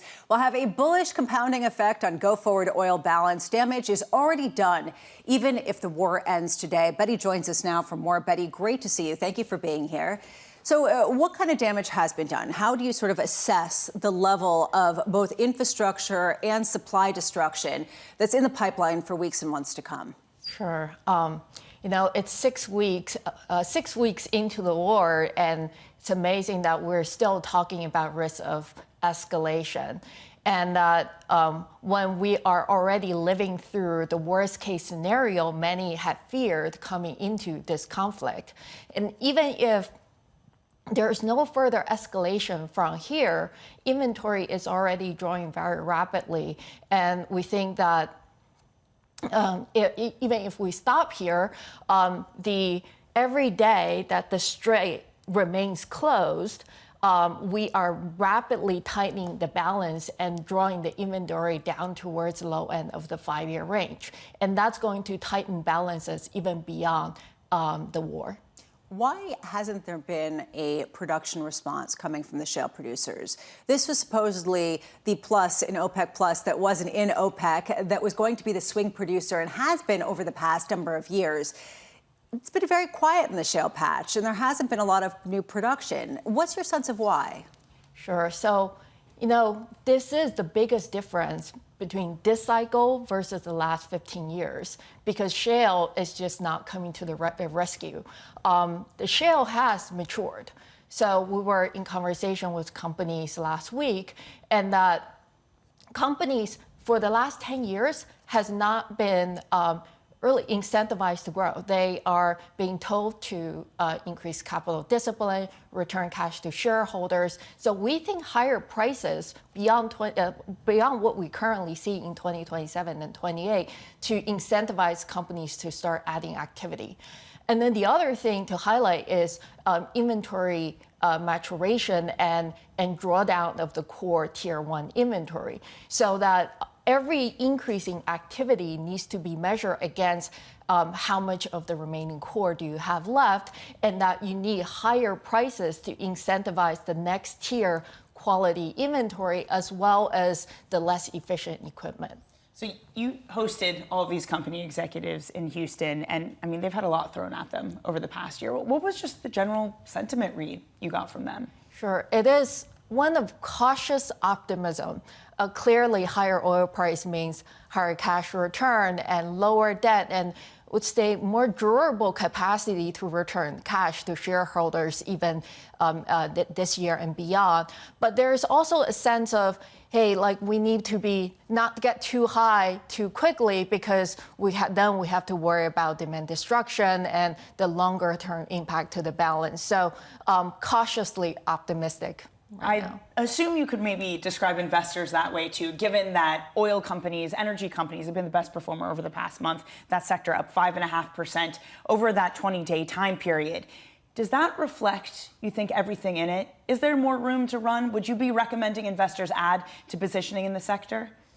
Sure. So what's interesting is that even though the stock has rallied year to date, the stocks have gotten cheaper relative to the strip, and we think they are discounting mid-cycle prices of $70.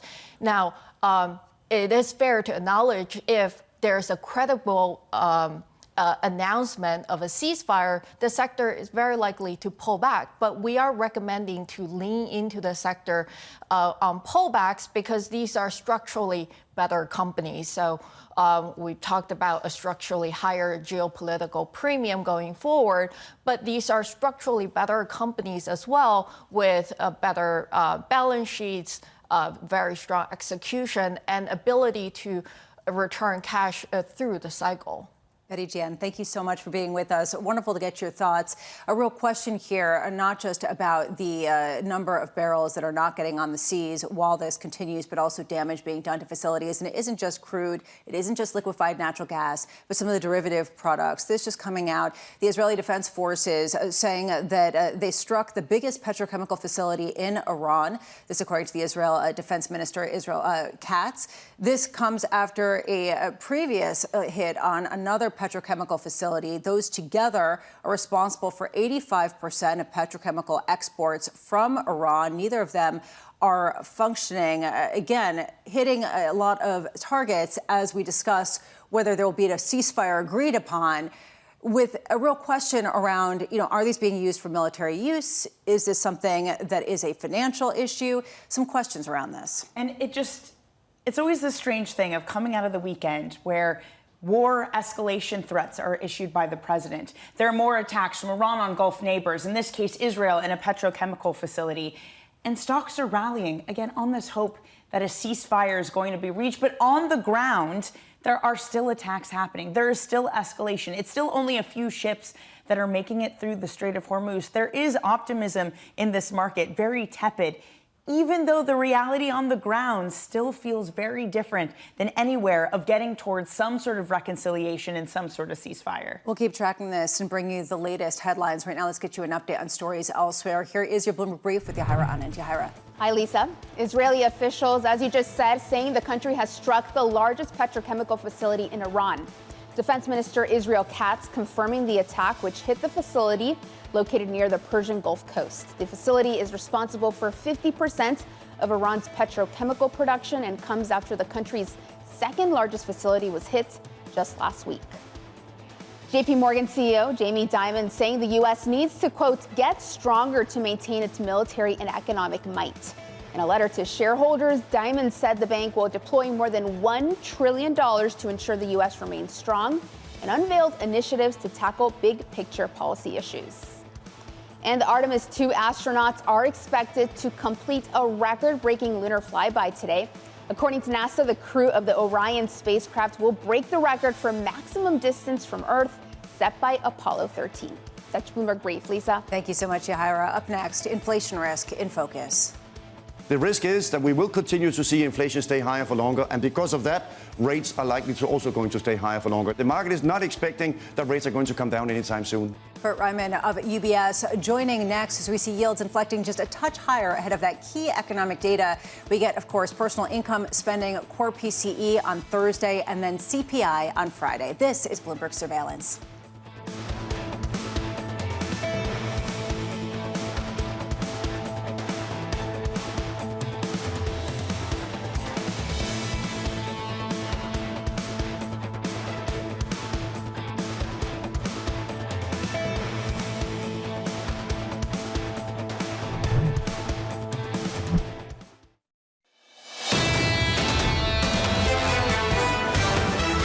If you look look at the geopolitical side, you can get gloomy pretty quick. When you take a look at the earnings side, you take a look at some of the momentum, you look at the positive economic surprises, people are trying to be optimistic, and you can see that reflected in equity futures after the long weekend, trying to stage a rally after the best week of the year going back to November of 2025. S&P futures up 0.1%, a better rally in the NASDAQ and Russell 2000 up about 0.4% each. In the bond space, 2s, 10s, and 30s, you can see yields just edging higher. A question of whether this could be a hit to growth, which might be a positive for bonds, or whether this potentially is an inflationary shock with that key economic data, CPI, on Friday in particular. And then in the crude space, this catching my attention, the fact that people are trying to be excited about some sort of ceasefire despite ongoing attacks. Danny, we just got reporting about a petrochemical plant in Iran that was struck by the Israeli Defense Forces.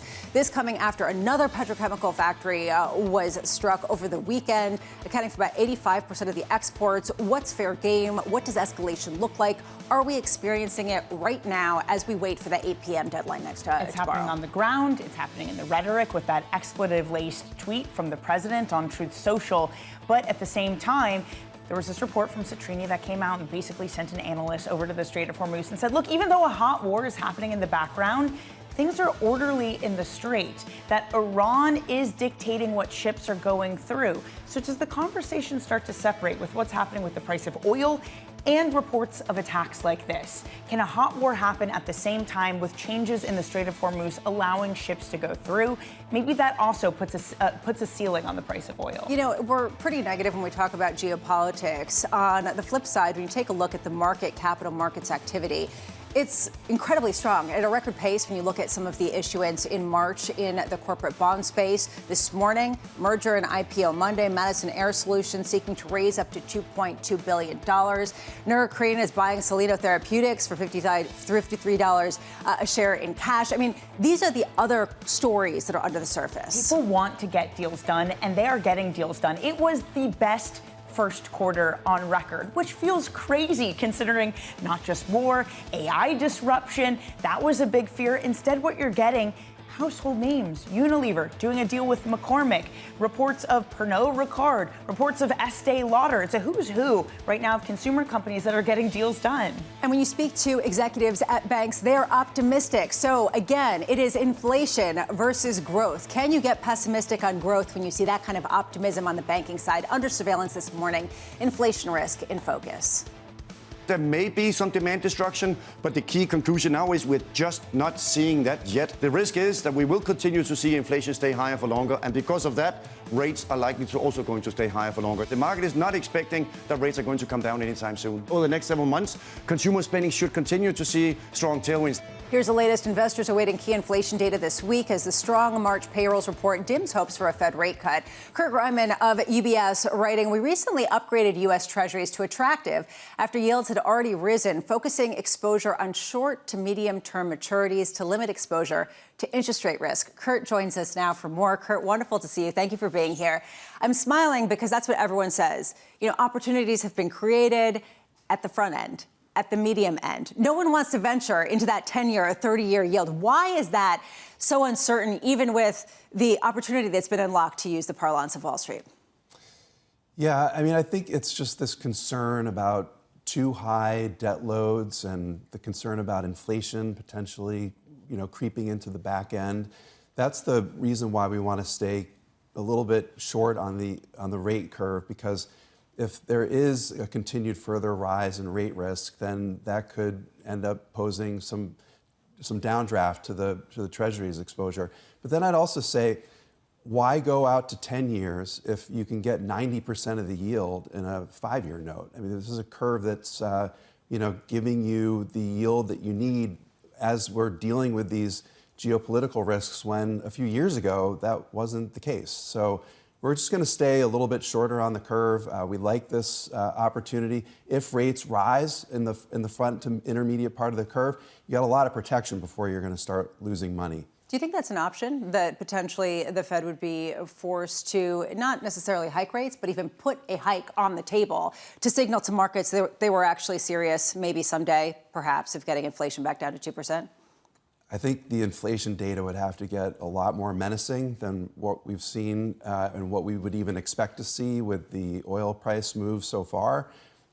It's not out. It's a big question mark, just how long this lasts. Nobody knows. But I would just say that the Fed, it seems right now, is in this wait and see mode. It's not going to necessarily pull in one direction or the other. Our view towards the end of the year is that we'll see the Fed move to another rate cut, but this is predicated on the idea of better productivity and that this is a short-lasting hit to oil prices that eventually comes down. Also, the labor market is key here, and we saw Friday's jobs numbers wasn't exactly giving the signal that a rate cut is imminent when you've got this kind of job growth and the unemployment rate moving down. So we'd have to see some weakness start to emerge, look at that unemployment rate for an indicator. But for right now, I think the Fed is just content to hold where they are and let the data tell them where they go next. Kurt, I wonder how much this becomes a model for future shocks, because it used to be a Fed that, alongside the government, when there was pain in the economy, was very willing to not necessarily cut, but at least to broadcast that they are there for a helping hand. Now, when you continue to see inflation overshooting, you have deficits that are nearly 6% of GDP. Do things change in the Fed's ability to step in and lower rates when there are concerns about growth for the American economy? Yeah, I think there's limits to policy support here. If there's a larger hit to growth, it doesn't seem that the government can come in with any form of fiscal stimulus, because we're already looking at deficits as a share of GDP that are in the 6 to 7% range. When it comes to the Fed cutting interest rates, when there's this dueling mandate between inflation and growth, is not a sure thing. So I think that there's, we can't look for policy necessarily to be the savior. But then also, I think it's important to just kind of reflect on where we started the year, which is with a growth rate that was expected to be in the US well north of 2%. So we start taking away some incremental growth because of the effect of higher oil prices on the consumer. Yeah, I think it shaves a few tenths, but we're still in a positive growth environment. So I'm not sure that we're yet at a point where we need to get that fiscal or monetary support to the economy. How much of an issue is it for Europe and Asia? How bigger of an issue is it for them? And to what degree does that bleed back into the U.S. Treasury market? Right. I think a lot of the focus is on the U.S. economy, but really when we're living through an energy shock, it's in the developing economies up into emerging markets, and then the energy importers. And that's going to be more Asia, more Europe. Europe has lived through a recent energy shock and tried to diversify away from one of the prior sources of energy, only to go to the area that is now at risk. I think it sort of rekindles that discussion about where are we as investors positioning our portfolio? Do we have commodities blended in?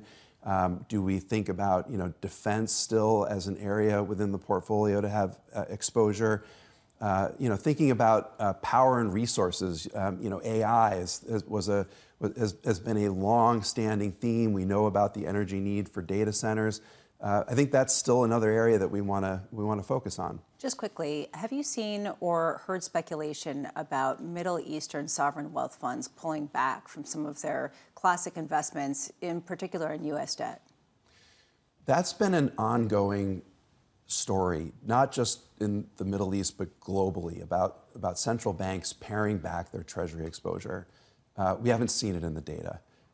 What we do know is that central banks are shifting to gold, and why wouldn't they? I mean, if you step on the wrong side of what's considered right and wrong and you can have your assets expropriated, maybe that's a smart policy move.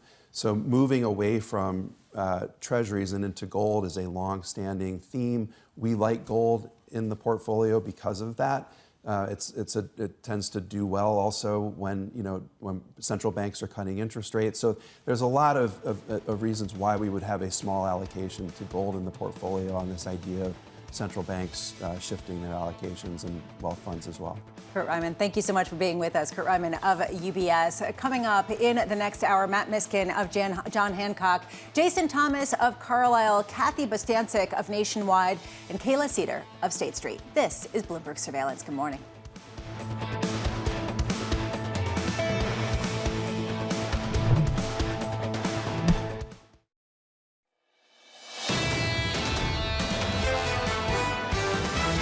Trying to parse out what's happening is increasingly difficult, and the market is obviously not necessarily buying that. The markets are still, I think, underestimating that risk. I think there is some positive momentum. We aren't broad sellers of U.S. equities here. Potential inflation reacceleration in the second half of the year is the biggest risk to the equity market. This is Bloomberg Surveillance with Jonathan Ferro, Lisa Abramowicz, and Annmarie Hordern.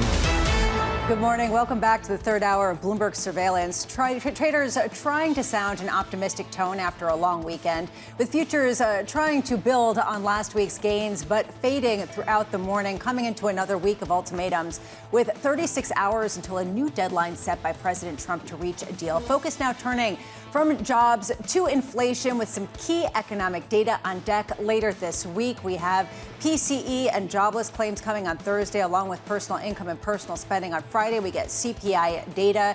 John Ferro, Annmarie Hordern, both of them are off today and for much of the week, but we are very lucky to have Danny Berger in the seat. Danny, a real question around how much some of the inflation-related data will change the discussion around the effects of the war.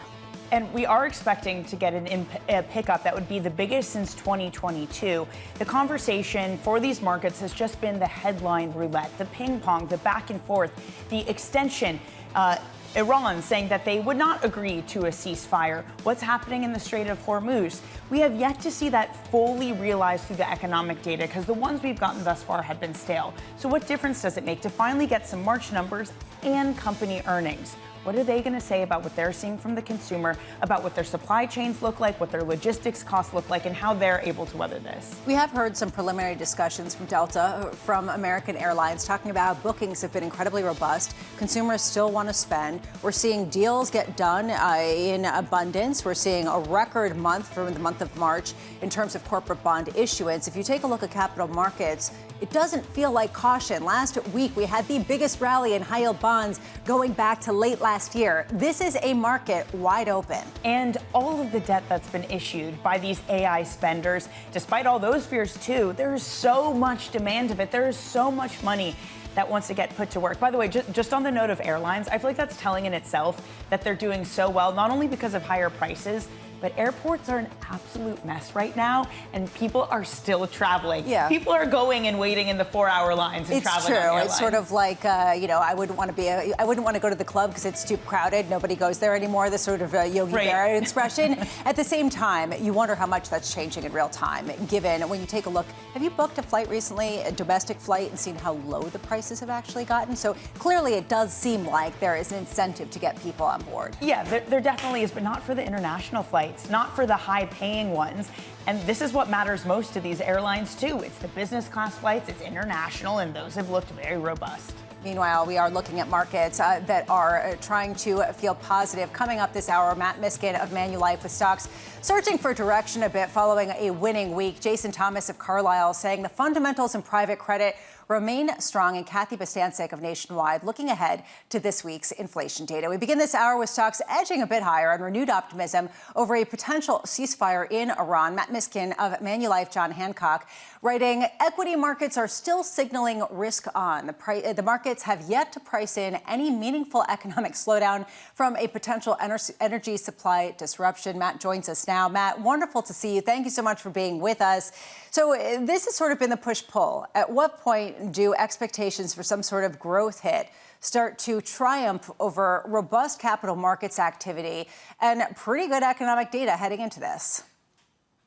Yeah, I think, Lisa, the markets are waiting for the whites of the eyes of any economic slowdown and really wants to see the data before getting whipsawed. And really, these markets have been trained to be dip buyers, to be really risk on. What we're hearing more so is panic buying more than panic selling. So that's still the kind of sentiment that's out there. And if you think about it, traders have been, taught this. This time last year, we had a 20% drawdown on a geopolitical event, and it was a great buying opportunity. Investors got rewarded for that. And I think investors are looking for these dips to really look to add to equities here. What gives you confidence that allows you to lean against that, right? I mean, how do you lean against that given the fact that earnings also are increasing in terms of expectations, and that has been the winning trade in the past? Yeah, so a lot of it is priced in, and that's what we're struggling with is, right now the earnings estimates just keep going up, and they almost look just unlikely to be able to be hit at this point. It's like the high jump where the bar just keeps going up and you have to try to jump over this thing. It's going to be right now. The street is looking for 17% earnings growth for the S&P 500. And this isn't just the United States. It's everywhere in the world. Every company around the world is forecasted to see massive earnings growth in 2026. And we're sitting here saying, look, yeah, if we could do mid-single digits, high single-digit earnings growth, great. But those estimates look rich to us. In our view, equities still, if you kind of back out those massive earnings growth, they're actually pretty heavily or richly valued amidst all this. In our view, income and alternative investments are a bigger part or options now to portfolios and things to look at to add amidst this volatility. Matt, a lot has been said of we're all oil traders now, that the direction of risk markets and cross asset, it's being dominated largely by oil. You make the argument, though, that beyond oil, the more important asset to be watching is the U.S. dollar. After a dollar that strengthened through March, one of its best months in about 4 or 5, why is this the most important driver for markets right now? Yeah, it's twofold. For all U.S. investors, going international has been awesome in the last year. And really, it's been a weaker dollar trade. This whole dollar denominator, like the dollar is going to fall off, the dollar debasement trade was the most powerful trade last year. And gold, silver, and non-U.S. equities all loved it. And really, if the dollar breaks out, and every day I'm just sitting here watching tick for tick the currency markets, and the currency markets are massive relative to everything else. But the dollar keeps getting crushed right around 100 on the DXY index. We're right there going into the week. This week is going to be pivotal for the oil market and the currency market. And if you can see oil reverse down, we think the dollar goes down, and that's more risk on. But if the dollar breaks out here, the whole dollar debasement trade, gold, silver, non-U.S. equities are at risk. In our view, we would pivot more into U.S., look for good quality companies that are cheaper valuations. Right now, we're seeing that more in mid caps and more infrastructure related equities to play some defense on a dollar breakout scenario. Does that also change the attractiveness of the larger cap companies, the multinational companies, as we head into earnings season, Matt?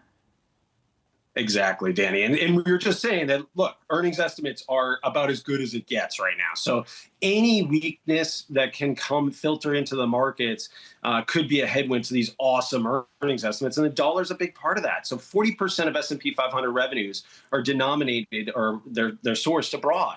And so if you have a weaker currency outside the United States, your currency's if the currencies are strengthened abroad and your currency weakens, then you get better foreign revenues. That's almost just the company doesn't have to do anything. It just helps. A weaker dollar is hugely beneficial to corporate revenues, corporate earnings. And really, that's been the story of last year. This year, and if you think about the presidential cycle, we're going into 2018, similar to the 2016 to 2019 kind of throwback or flashback. And that was a stronger dollar period. So we've got to watch that closely for earnings results, too. Matt, how important are this week's inflation data going to be for you, given the sense that is one of the key questions, how much consumer prices are heading up?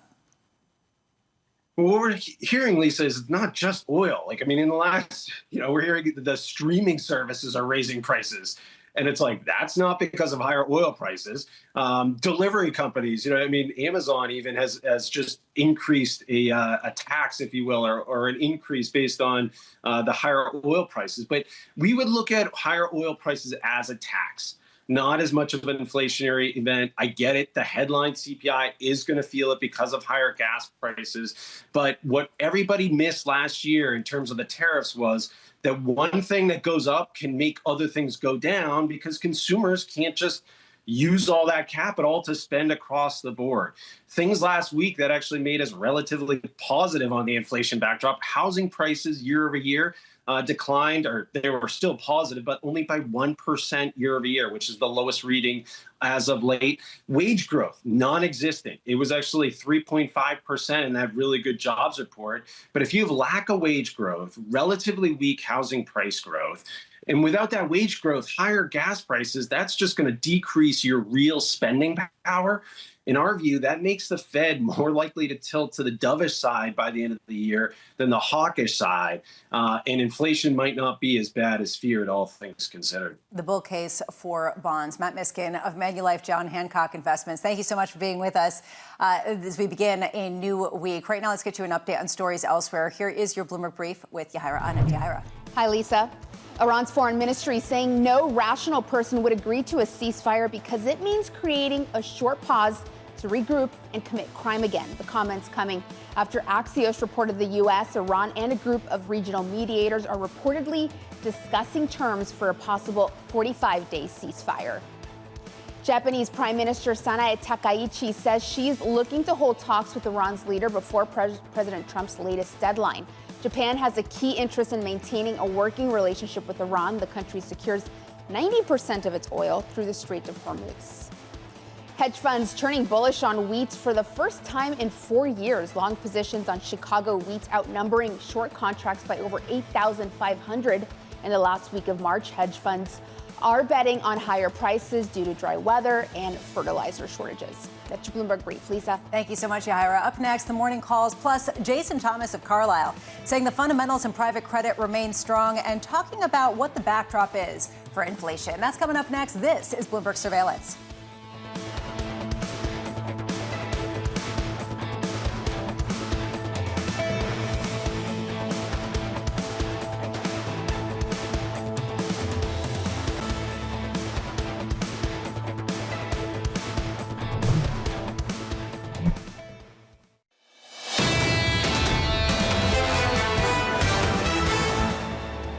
We did get a little bit oversold on a short-term basis, which is why we think the markets were able to rally.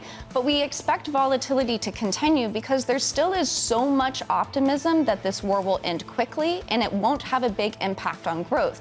That was Cameron Dawson of NewEdge Wealth talking about what we have seen in markets, which Jim Zelter of Apollo described as macro paralysis. This is macro paralysis 2026 style. You are seeing a bit of optimism, but really it is pretty minor in terms of the moves that we're seeing across equity futures. Last week was a big week for them. We saw equities deliver their best week of 2026. Today, trying to build on that in the NASDAQ and Russell up about 1/3%.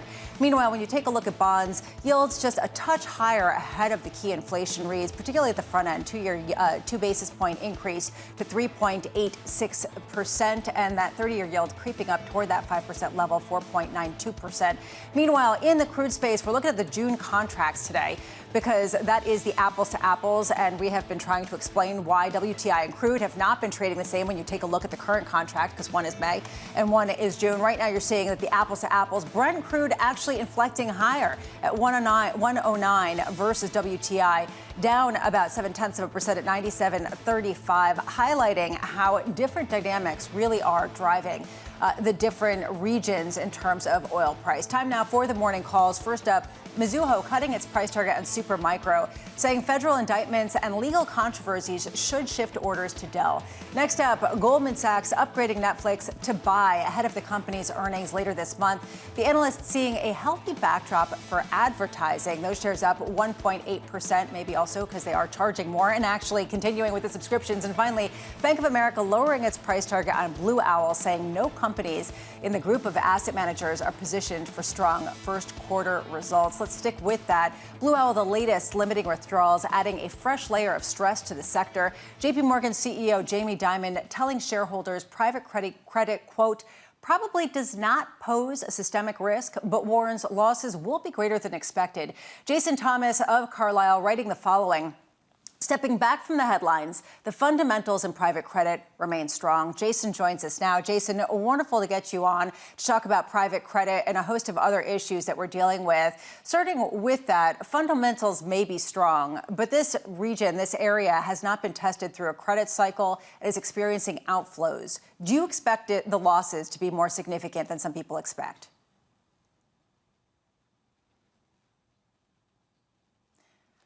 Jason, I think that we've lost your line. We'll try it again. But that really is the key question, right? That's what Jamie Dimon Danny is talking about, that losses are likely to be more significant, even if it isn't some sort of systemic crisis. The argument that Jamie Dimon makes in this annual letter is essentially just that underwriting standards have been very weak, and that we're going through a period after 21 and 2022 where there was this frenzy around private credit, that more people were deploying capital, and they were doing so with the sake of maybe better and stronger covenants. I talked to Oaktree's co-CEO, Armin Panassian, last week, too, who also said that the retail money going in also caused a weakening of underwriting standards. So maybe the entirety of the asset class is strong, but I think there are some real concerns about there. Were there bad deals being done? If these companies go bankrupt, is it going to be more difficult to recover some of the money, leaving investors not getting the full promise of what they expected for private credit? It's probably all we would be talking about if it weren't for all of the other geopolitical issues and questions around just whether some of the fundamental valuation understandings have changed.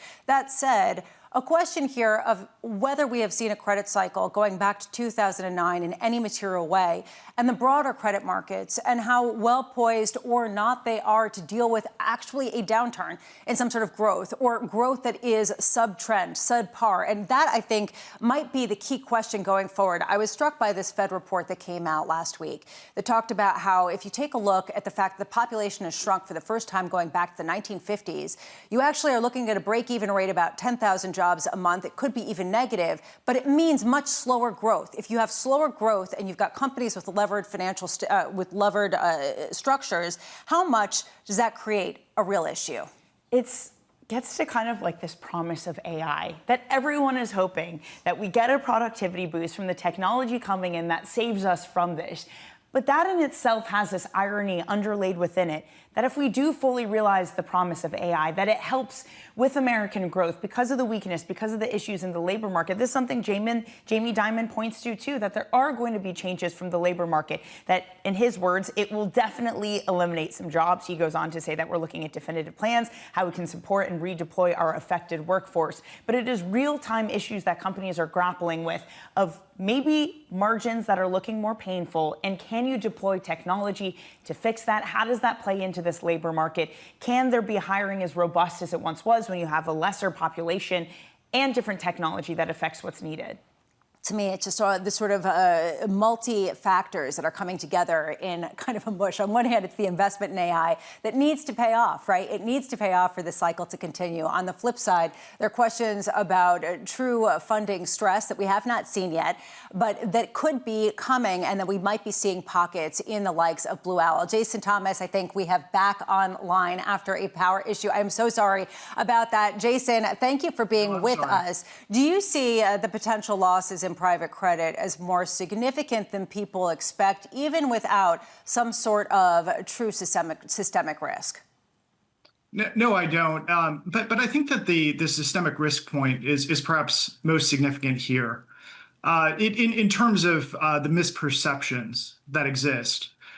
These are structures that essentially grew after the global financial crisis precisely because the liability structures are so durable. You know, that there was great comfort taken in regulators, moving risk out of a financial system banking that largely has runnable liabilities, depending on deposits, depending on wholesale finance, depending on repos, money markets, and moving it to balance sheets where you have much more paid-in capital. There's, of course, 3 to 5 times as much equity capital backing loans. And then also, of course, longer-term liabilities. The leverage that's taken on by private credit funds, direct lenders, again, relatively modest, but also it has maturities that generally extend beyond the maturities of the loans that are held on the asset side of the balance sheet. So again, very durable structures I think that right now you have default rates that are running at about 2.25% range, maybe 2.5%. So again, this is an area where they've ticked up very modestly, but I think it's nowhere near the discussion. You know, the amount of attention that it's getting just feels disproportionate to me at this point. Jason, has that become actionable in the sense that have you seen assets in the private credit space that are being sold at a discount, or is this just histrionic rhetoric that isn't really transpiring through a market revaluation? I think, you know, it's important, again, to think about, we're talking about whole loans. You know, these are non-traded assets. So really what this is comparable to is, of course, whole loans on bank balance sheets. For JP Morgan, for instance, has about $350 billion of C&I loans, commercial and industrial loans. No one would think that JP Morgan can liquidate that portfolio or a large portion of it in a relatively short period of time without discounts to the carrying value of those assets.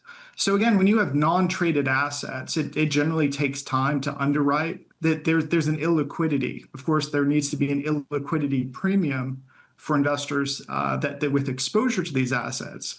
But you know, when you talk about discounts, of course, in non-traded illiquid assets, that there's going to be some discount if they have to be liquidated quickly, and that's precisely why you have these durable liability structures that mean that these assets do not need to be liquidated. They can be held to maturity. Jason, the broader credit markets, though, it was a painful February. That's been reflected in some of the BDC earnings, but leveraged loan markets had a very painful month too. And a lot of that has been attributed to what happened with software companies. I wonder if you can make the parallel, if you do, as some people do, to 2014 with energy companies. As you started to see defaults pile up from them, could you see a repeat with a different flavor of something coming from software companies that maybe not fully forces a credit cycle, but at least does introduce more pain into the system? I think, so it's interesting. We've of course, looked through our portfolio. We have about 293 companies and not much software exposure. It's very minimal. But to talk to those companies, CTOs, to the CIOs, to look at how they're spending on information services, on software, to look at how they're embracing AI, of course, AI strategies, moving out to the front of the technological frontier is very important. And to understand, you know, how they're spending and how software may be disintermediated. So this has been an area of focus. And I do think at this stage, some of the AI disintermediation is overstated. I do think at greater risk right now is consultants. And I think that when you see how they're trying to spend on AI and integrate it into workflows, it could be that software becomes a key distribution channel for some of the frontier AI models. I think pricing is going to be under pressure, certainly. I think that the economics of software may change because now all of a sudden you have to deal with compute and inference costs. Of course, many software platforms had been predicated on the idea of zero marginal costs. So there could be some material changes there. And then I think also when you look back to how richly valued the software sector was, people talk very often about terminal values in software. Well, why is that? It's because there's so little cash generation for many of these businesses today. So it's really the free cash flow from these businesses is arriving further into the future, which of course makes it more sensitized to, again, terminal values or expectations 5 years, 10 years forward. So again, I don't think that one can just say that there's nothing to see here. But at this stage, I do think that some of the talk about total disintermediation is really overstated, and it's not consistent with the way that CIOs, CTOs are actually integrating AI into their businesses at the moment. Jason Thomas of Carlyle, thank you. And next time, we'll have you on for longer. Coming up, Kathy Bostjancic of Nationwide looking ahead to this week's inflation report, plus Yahaira Anand with your morning movers with Solana shares rising in the pre-market.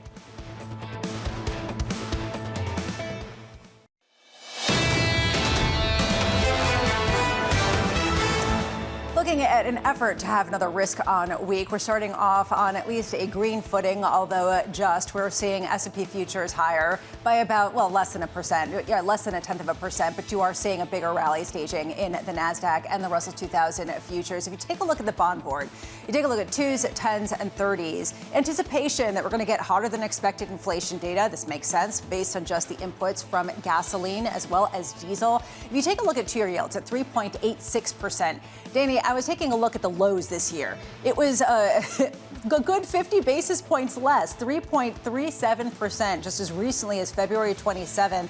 And at that point, we were talking about how many cuts the Fed could execute. Now we're talking about how long they're going to remain on hold and whether this is a Fed funds rate that we all have to get used to. Yeah, I mean, it is no pricing of cuts in at the moment for the rest of the year. At one point, there were a couple bets on the market that we would get hikes. That's been taken out as we're expected. That's the Fed that's going to do nothing. But for the bond market, what is the driver? What is in the driving seat at the moment?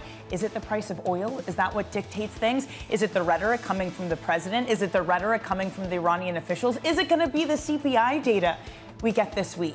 There's a lot to choose from, and I have to say, Lisa, it's not incredibly clear about what the most important impact is for the market. Morgan Stanley put out a great report talking about how if you have oil prices that revert back to where they were before this situation, then you end up in a situation where the Fed can look at potentially cutting rates again. You could go back to the way it was. If you have oil prices that remain where they are currently, and if you take a look at the Brent contract as well as the WTI contract for the month of June, about 108 on Brent, about $97 for WTI. That is the worst case scenario for a lot of the central banks because they are going to be forced on some level to even think about hiking rates and certainly not be on hold for the foreseeable future. That is the stagflationary-like mix that they don't want to see. That's part of the reason why I find slightly frustrating the conversation of saying all of this matters is duration. We already have the duration. This has been going on for more than a month now. And we've heard from OPEC on Friday saying that even if the war to end, it would take months to get the energy infrastructure back online. The duration has happened. Is that fully priced into markets at this moment? And to your point, it vastly impacts what inflation looks like, how the consumer behaves, and thus what the Fed does. Well, it is a market of individual stocks, and those individual stocks are doing some interesting things. 1 hour away from the cash open, here are your morning movers with Yahira Anand. Yahira. Hi, Lisa. Yes, we start with the chemical stocks. Dow down 3% in the pre-market after getting a downgrade from analysts over at Bank of America. They're saying that the recent rally of chemical stocks tied to the Iran conflict and higher oil prices looks unsustainable, and that upside is likely peaking this quarter as fundamentals start to come into focus. Moving on to EchoStar, those shares up 0.4%, up on track for 4 days of gains on SpaceX's ambitions to target a $2 trillion valuation in its IPO. EchoStar holds a stake in SpaceX Plus. They're partnering on several commercial deals for things like Spectrum. So as that valuation rises, investors betting that this name could also benefit. And we end on Soleno, those shares up 32% in the pre-market. Amid all this talk about market paralysis, it looks like deals are still getting done. Neurocrine Biosciences agreeing to buy Soleno to gain exposure to treatments for rare diseases. The company agreeing to be bought for $2.9 billion, a price well above where shares were last trading last week. Lisa. Thank you so much, Yahira, and thank you so much for this morning. A slew of economic data out this week. Bloomberg's Enda Curran joins us now. We've got, of course, PCE as well as personal income and spending on Thursday, CPI on Friday. Why is this week so important when it comes to some of these indicators? Well, it's an inflation week, Lisa. I mean, as you mentioned, we get the headline CPI data and the core CPI data on Friday, which will give us a first look at the inflationary impact during the month of March from the war in Iran. Economists are talking about a 1% increase there, which would actually be the biggest increase in headline CPI since the middle of 2022. So if those numbers come through, that will certainly turn a few heads. Core CPI, when you strip out energy as well, that will also expect to nudge higher too, maybe around 0.3%. And as you mentioned, even before that, we get what's considered to be the Fed's preferred way of looking at inflation. It's called a core PCE reading. That comes in for the month of February, which is expected to show an increase of 0.4%, meaning that inflation was already proven to be a bit sticky in the month of February ahead of what happened in March. So I think once we get through all of the numbers this week, the headline takeaway is going to be that inflation is back in the system. We know that because of what's happening in fuel and commodity prices. It will then become a question of how long lasting that inflation will be and, of course, what policymakers do in response to that. And just quickly here, we get ISM services data coming out later this morning at 10 a.m. Eastern. I find that interesting after what we got last week with S&P Global and the services indicator there actually coming in significantly lighter than expected. How important is it to see whether services follows manufacturing in terms of the ongoing expansion? It'll be very interesting to see, Lisa, if that trend does emerge, in fact. I mean, I think the manufacturing numbers were surprising last week, suggesting strength in that sector. And it speaks to the idea that there is growth in the economy. The broader economy is holding up. We saw that in the labour market, Lisa. But that's why the focus right now is all about inflation. And these numbers this week are so important in terms of what's going to happen to consumer demand and the policy response in the months ahead. And Curran, thank you so much for being with us. We'll be catching up with you throughout the week. Meanwhile, investors are waiting the first read of inflation since the start of the war as last week's payrolls report keeps the Fed on hold. Our view towards the end of the year is that we'll see the Fed move to another rate cut, but this is predicated on the idea of better productivity and that this is a short-lasting hit to oil prices that eventually comes down. We'd have to see some weakness start to emerge, look at that unemployment rate for an indicator. But for right now, I think the Fed is just content to hold where they are and let the data tell them where they go next. Wall Street estimates calling for Friday's CPI print to show the sharpest one-month advance since 2022. Kathy Bostjancic of Nationwide writing, we expect headline CPI to surge 1.5% in March, driven by a 20% seasonally adjusted increase in gasoline prices. Kathy joins us now. Kathy, great to see you. Normally people say, well, CPI doesn't matter that much because the Fed looks through it. Why is this time different? Yeah, good morning, Lisa.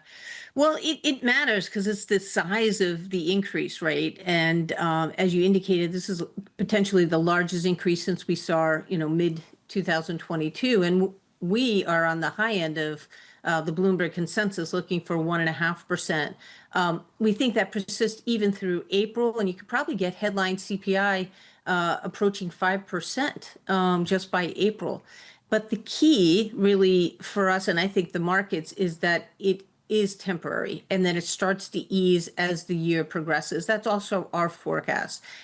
We'll see how things play out, right, with oil and gasoline prices. But, no doubt, this is a big hit to consumers and households and businesses, right? It's not just gasoline, but it's diesel costs. And what we think is there's actually going to be slower economic growth in the second quarter and probably even the third quarter than we previously thought. Does that mean that the market is underpricing the likelihood that the Fed might cut this year, Kathy?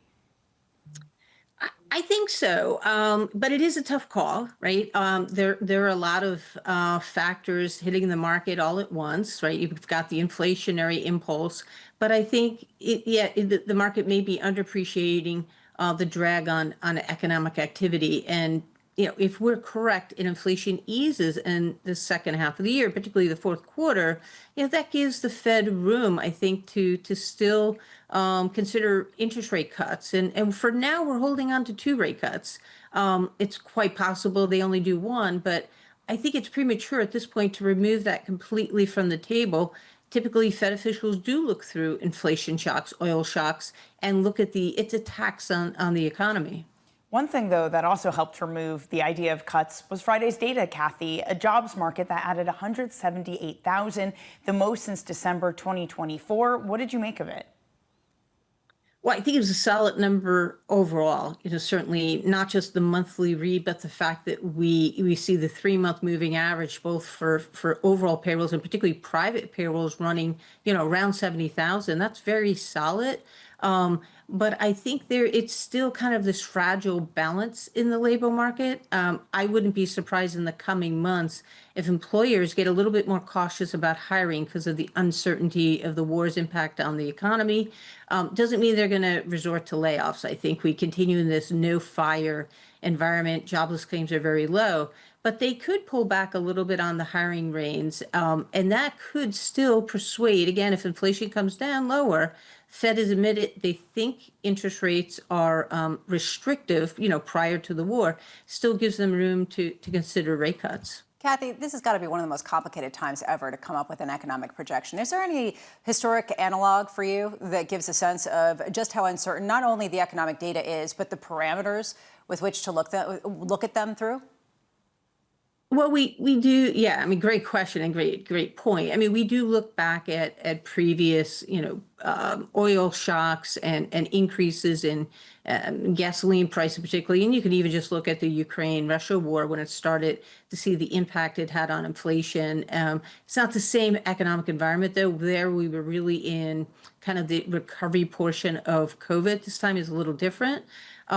We use, rely on economic models and really, for the very near term, that's where we have a little bit more conviction is if you boost gasoline prices, like that's just a 1-for-1 hit on household, budgets. And that means they should pull back on discretionary spending elsewhere.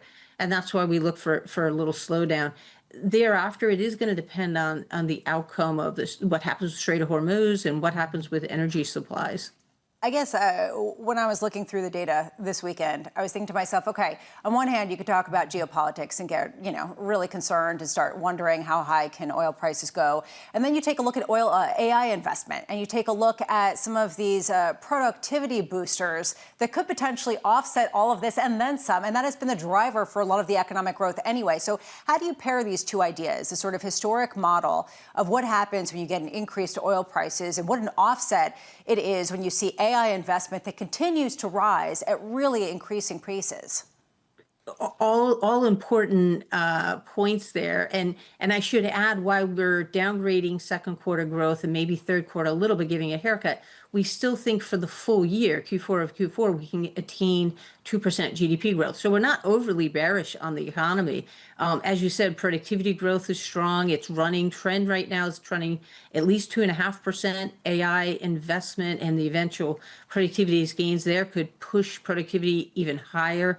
AI investment, at least domestically, the direct input adds 0.6 to GDP growth. You get some offset from the imports of AI-related products, but still, this is quite, good bedrock for the economy. And I think that, along with fiscal stimulus, right, the tax refunds, unfortunately, I think the higher gasoline prices pretty much offset the increase in tax refunds from last year. But without that, it would be a bigger hit to households. So you have that a little bit of buffer as well. Kathy Bostjancic of Nationwide, thank you so much for being with us. And a good luck throughout the week as we continue to get economic data. I mean, this has been the complication, Danny. On one hand, you've got an increase in oil prices. Oh, it's a stagflationary hit. And then you have, going bananas over here on the left, the AI spending and all the capital markets activity. It's just, again, how do you find a historic parallel to this moment, given the fact that there are some historic aspects to this backdrop? Right. I mean, other, conflicts in the market also maybe didn't have as long as an oil impact as this did. If you are now looking at an Iran who can control the Strait of Hormuz, but it is such a good point. There's still so much spending. All of the hyperscalers are still putting so much money into this project. They're all still issuing debt that we're all still buying. Companies are still merging together. And that's why you have this ability typically of risk assets that just keep looking past this. And let's be honest, it is the PTSD of conflicts past where people tried to sell, they tried to go short, and they were hurt because these markets just find a reason to rally. Right now, let's get you an update on stories elsewhere this morning. Here is your Bloomberg Brief with Yahaira Anand. Yahaira. Hi, Lisa. U.S. forces rescued an airman from a mountainous area in Iran after his fighter jet was shot down. President Trump hailing the dramatic operation where the U.S. deployed dozens of aircraft to retrieve the injured crew member. It came just one day after the rescue of a second person from the same jet. In entertainment, the Super Mario Galaxy movie scoring the biggest opening of the year. Variety reporting the animated sequel brought in $372.5 million globally. It helped boost AMC Entertainment to its best ever 5-day Easter weekend at the box office. Shares are up 1.5%. And in sports, UCLA won its first ever Women's March Madness title after blowing out South Carolina 79-51. The Bruins never trailed in the game, with center Lauren Betts winning tournament MVP. The men's tournament wraps up tonight. with the UConn Huskies taking on the Michigan Wolverines. That's your Bloomberg Brief, Lisa. Thank you so much, Yahira. Up next, setting you up for the day ahead, plus Kayla Seder of State Street Global Markets, with stocks trying to eke out gains for a fourth straight day after last week having the best week going back to November of 2025. This is Bloomberg Surveillance.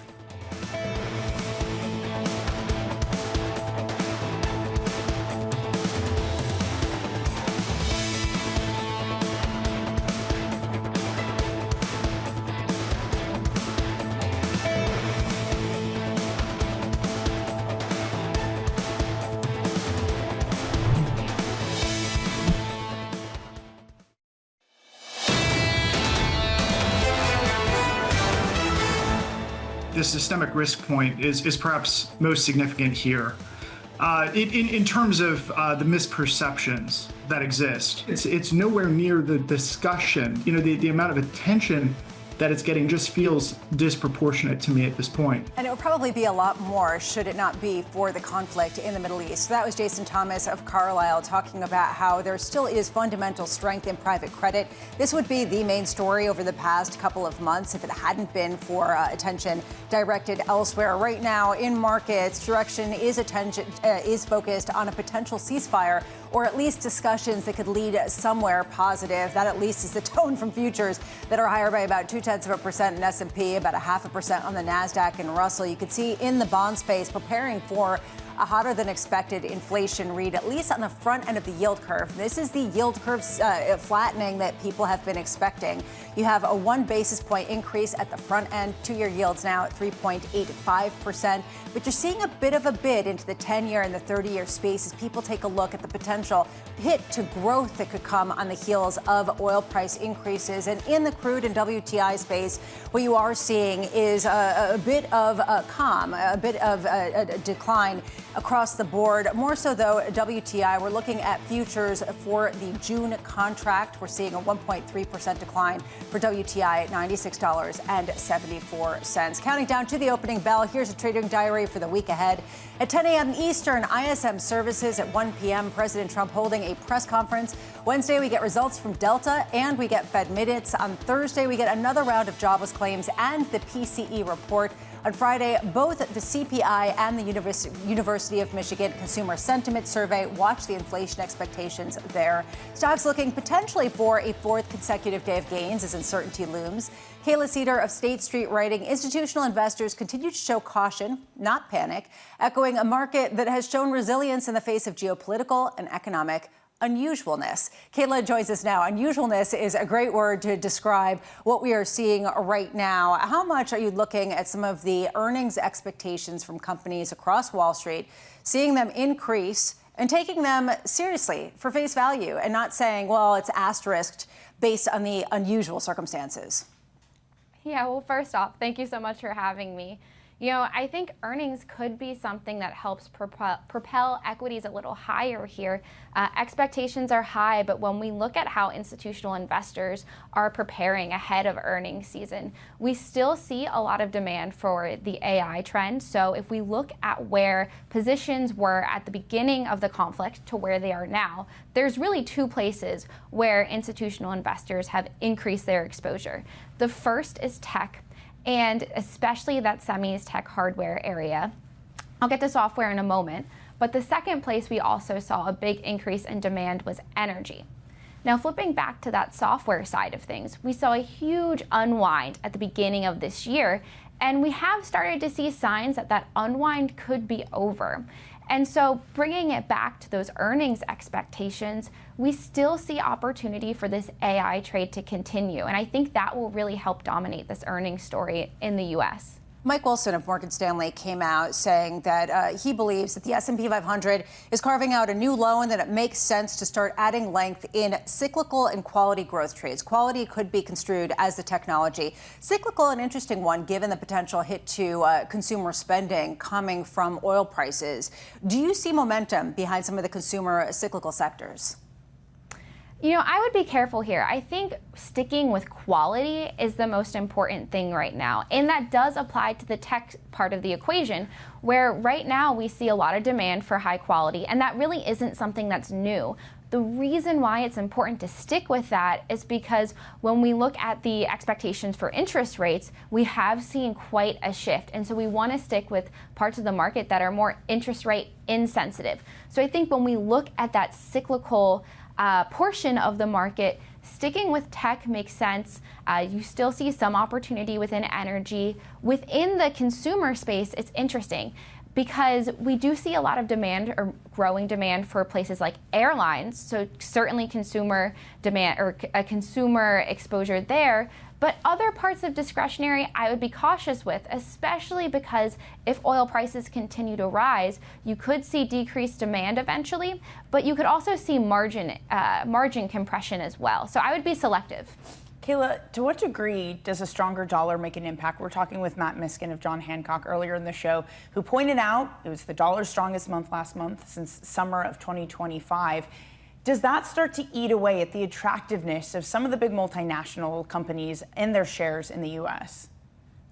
You know, I think overall, the fundamentals of U.S. companies continue to outperform. So I'm not entirely worried about that, especially given, you know, the potential hits to growth elsewhere, thinking Europe. So far when we look at the reaction to the conflict with Iran, we've seen real money investors shift away from Europe. So that's a reversal of what we saw last year, and that does correlate with what we've seen in terms of an upside in the dollar, and I would expect that to continue. So for example, when we look at what's driving the dollar, we've seen an adjustment in hedge ratios, so less demand to hedge against dollar strength, expecting continued dollar strength, and that hasn't really dampened demand for the US. So yes, there is risk if the dollar strengthens so much that it's actually a negative for these companies that rely on demand elsewhere outside of the US. But so far, it looks like it hasn't hindered the safe haven aspect of US companies. So I would expect that to continue. Kayla, what would it take to revive the rest of world trade, to make other things, the other countries besides the US, become the most attractive trade like it was last year? Or does another repeat of an energy crisis, of the exposed vulnerabilities of getting energy through the Middle East and the Strait of Hormuz, does that do permanent damage to the rotation that had been popular last year?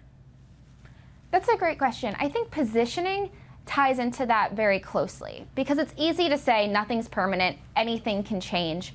With that said, when we look at specifically more institutional investors, it's very rare that they would go overweight somewhere like Europe.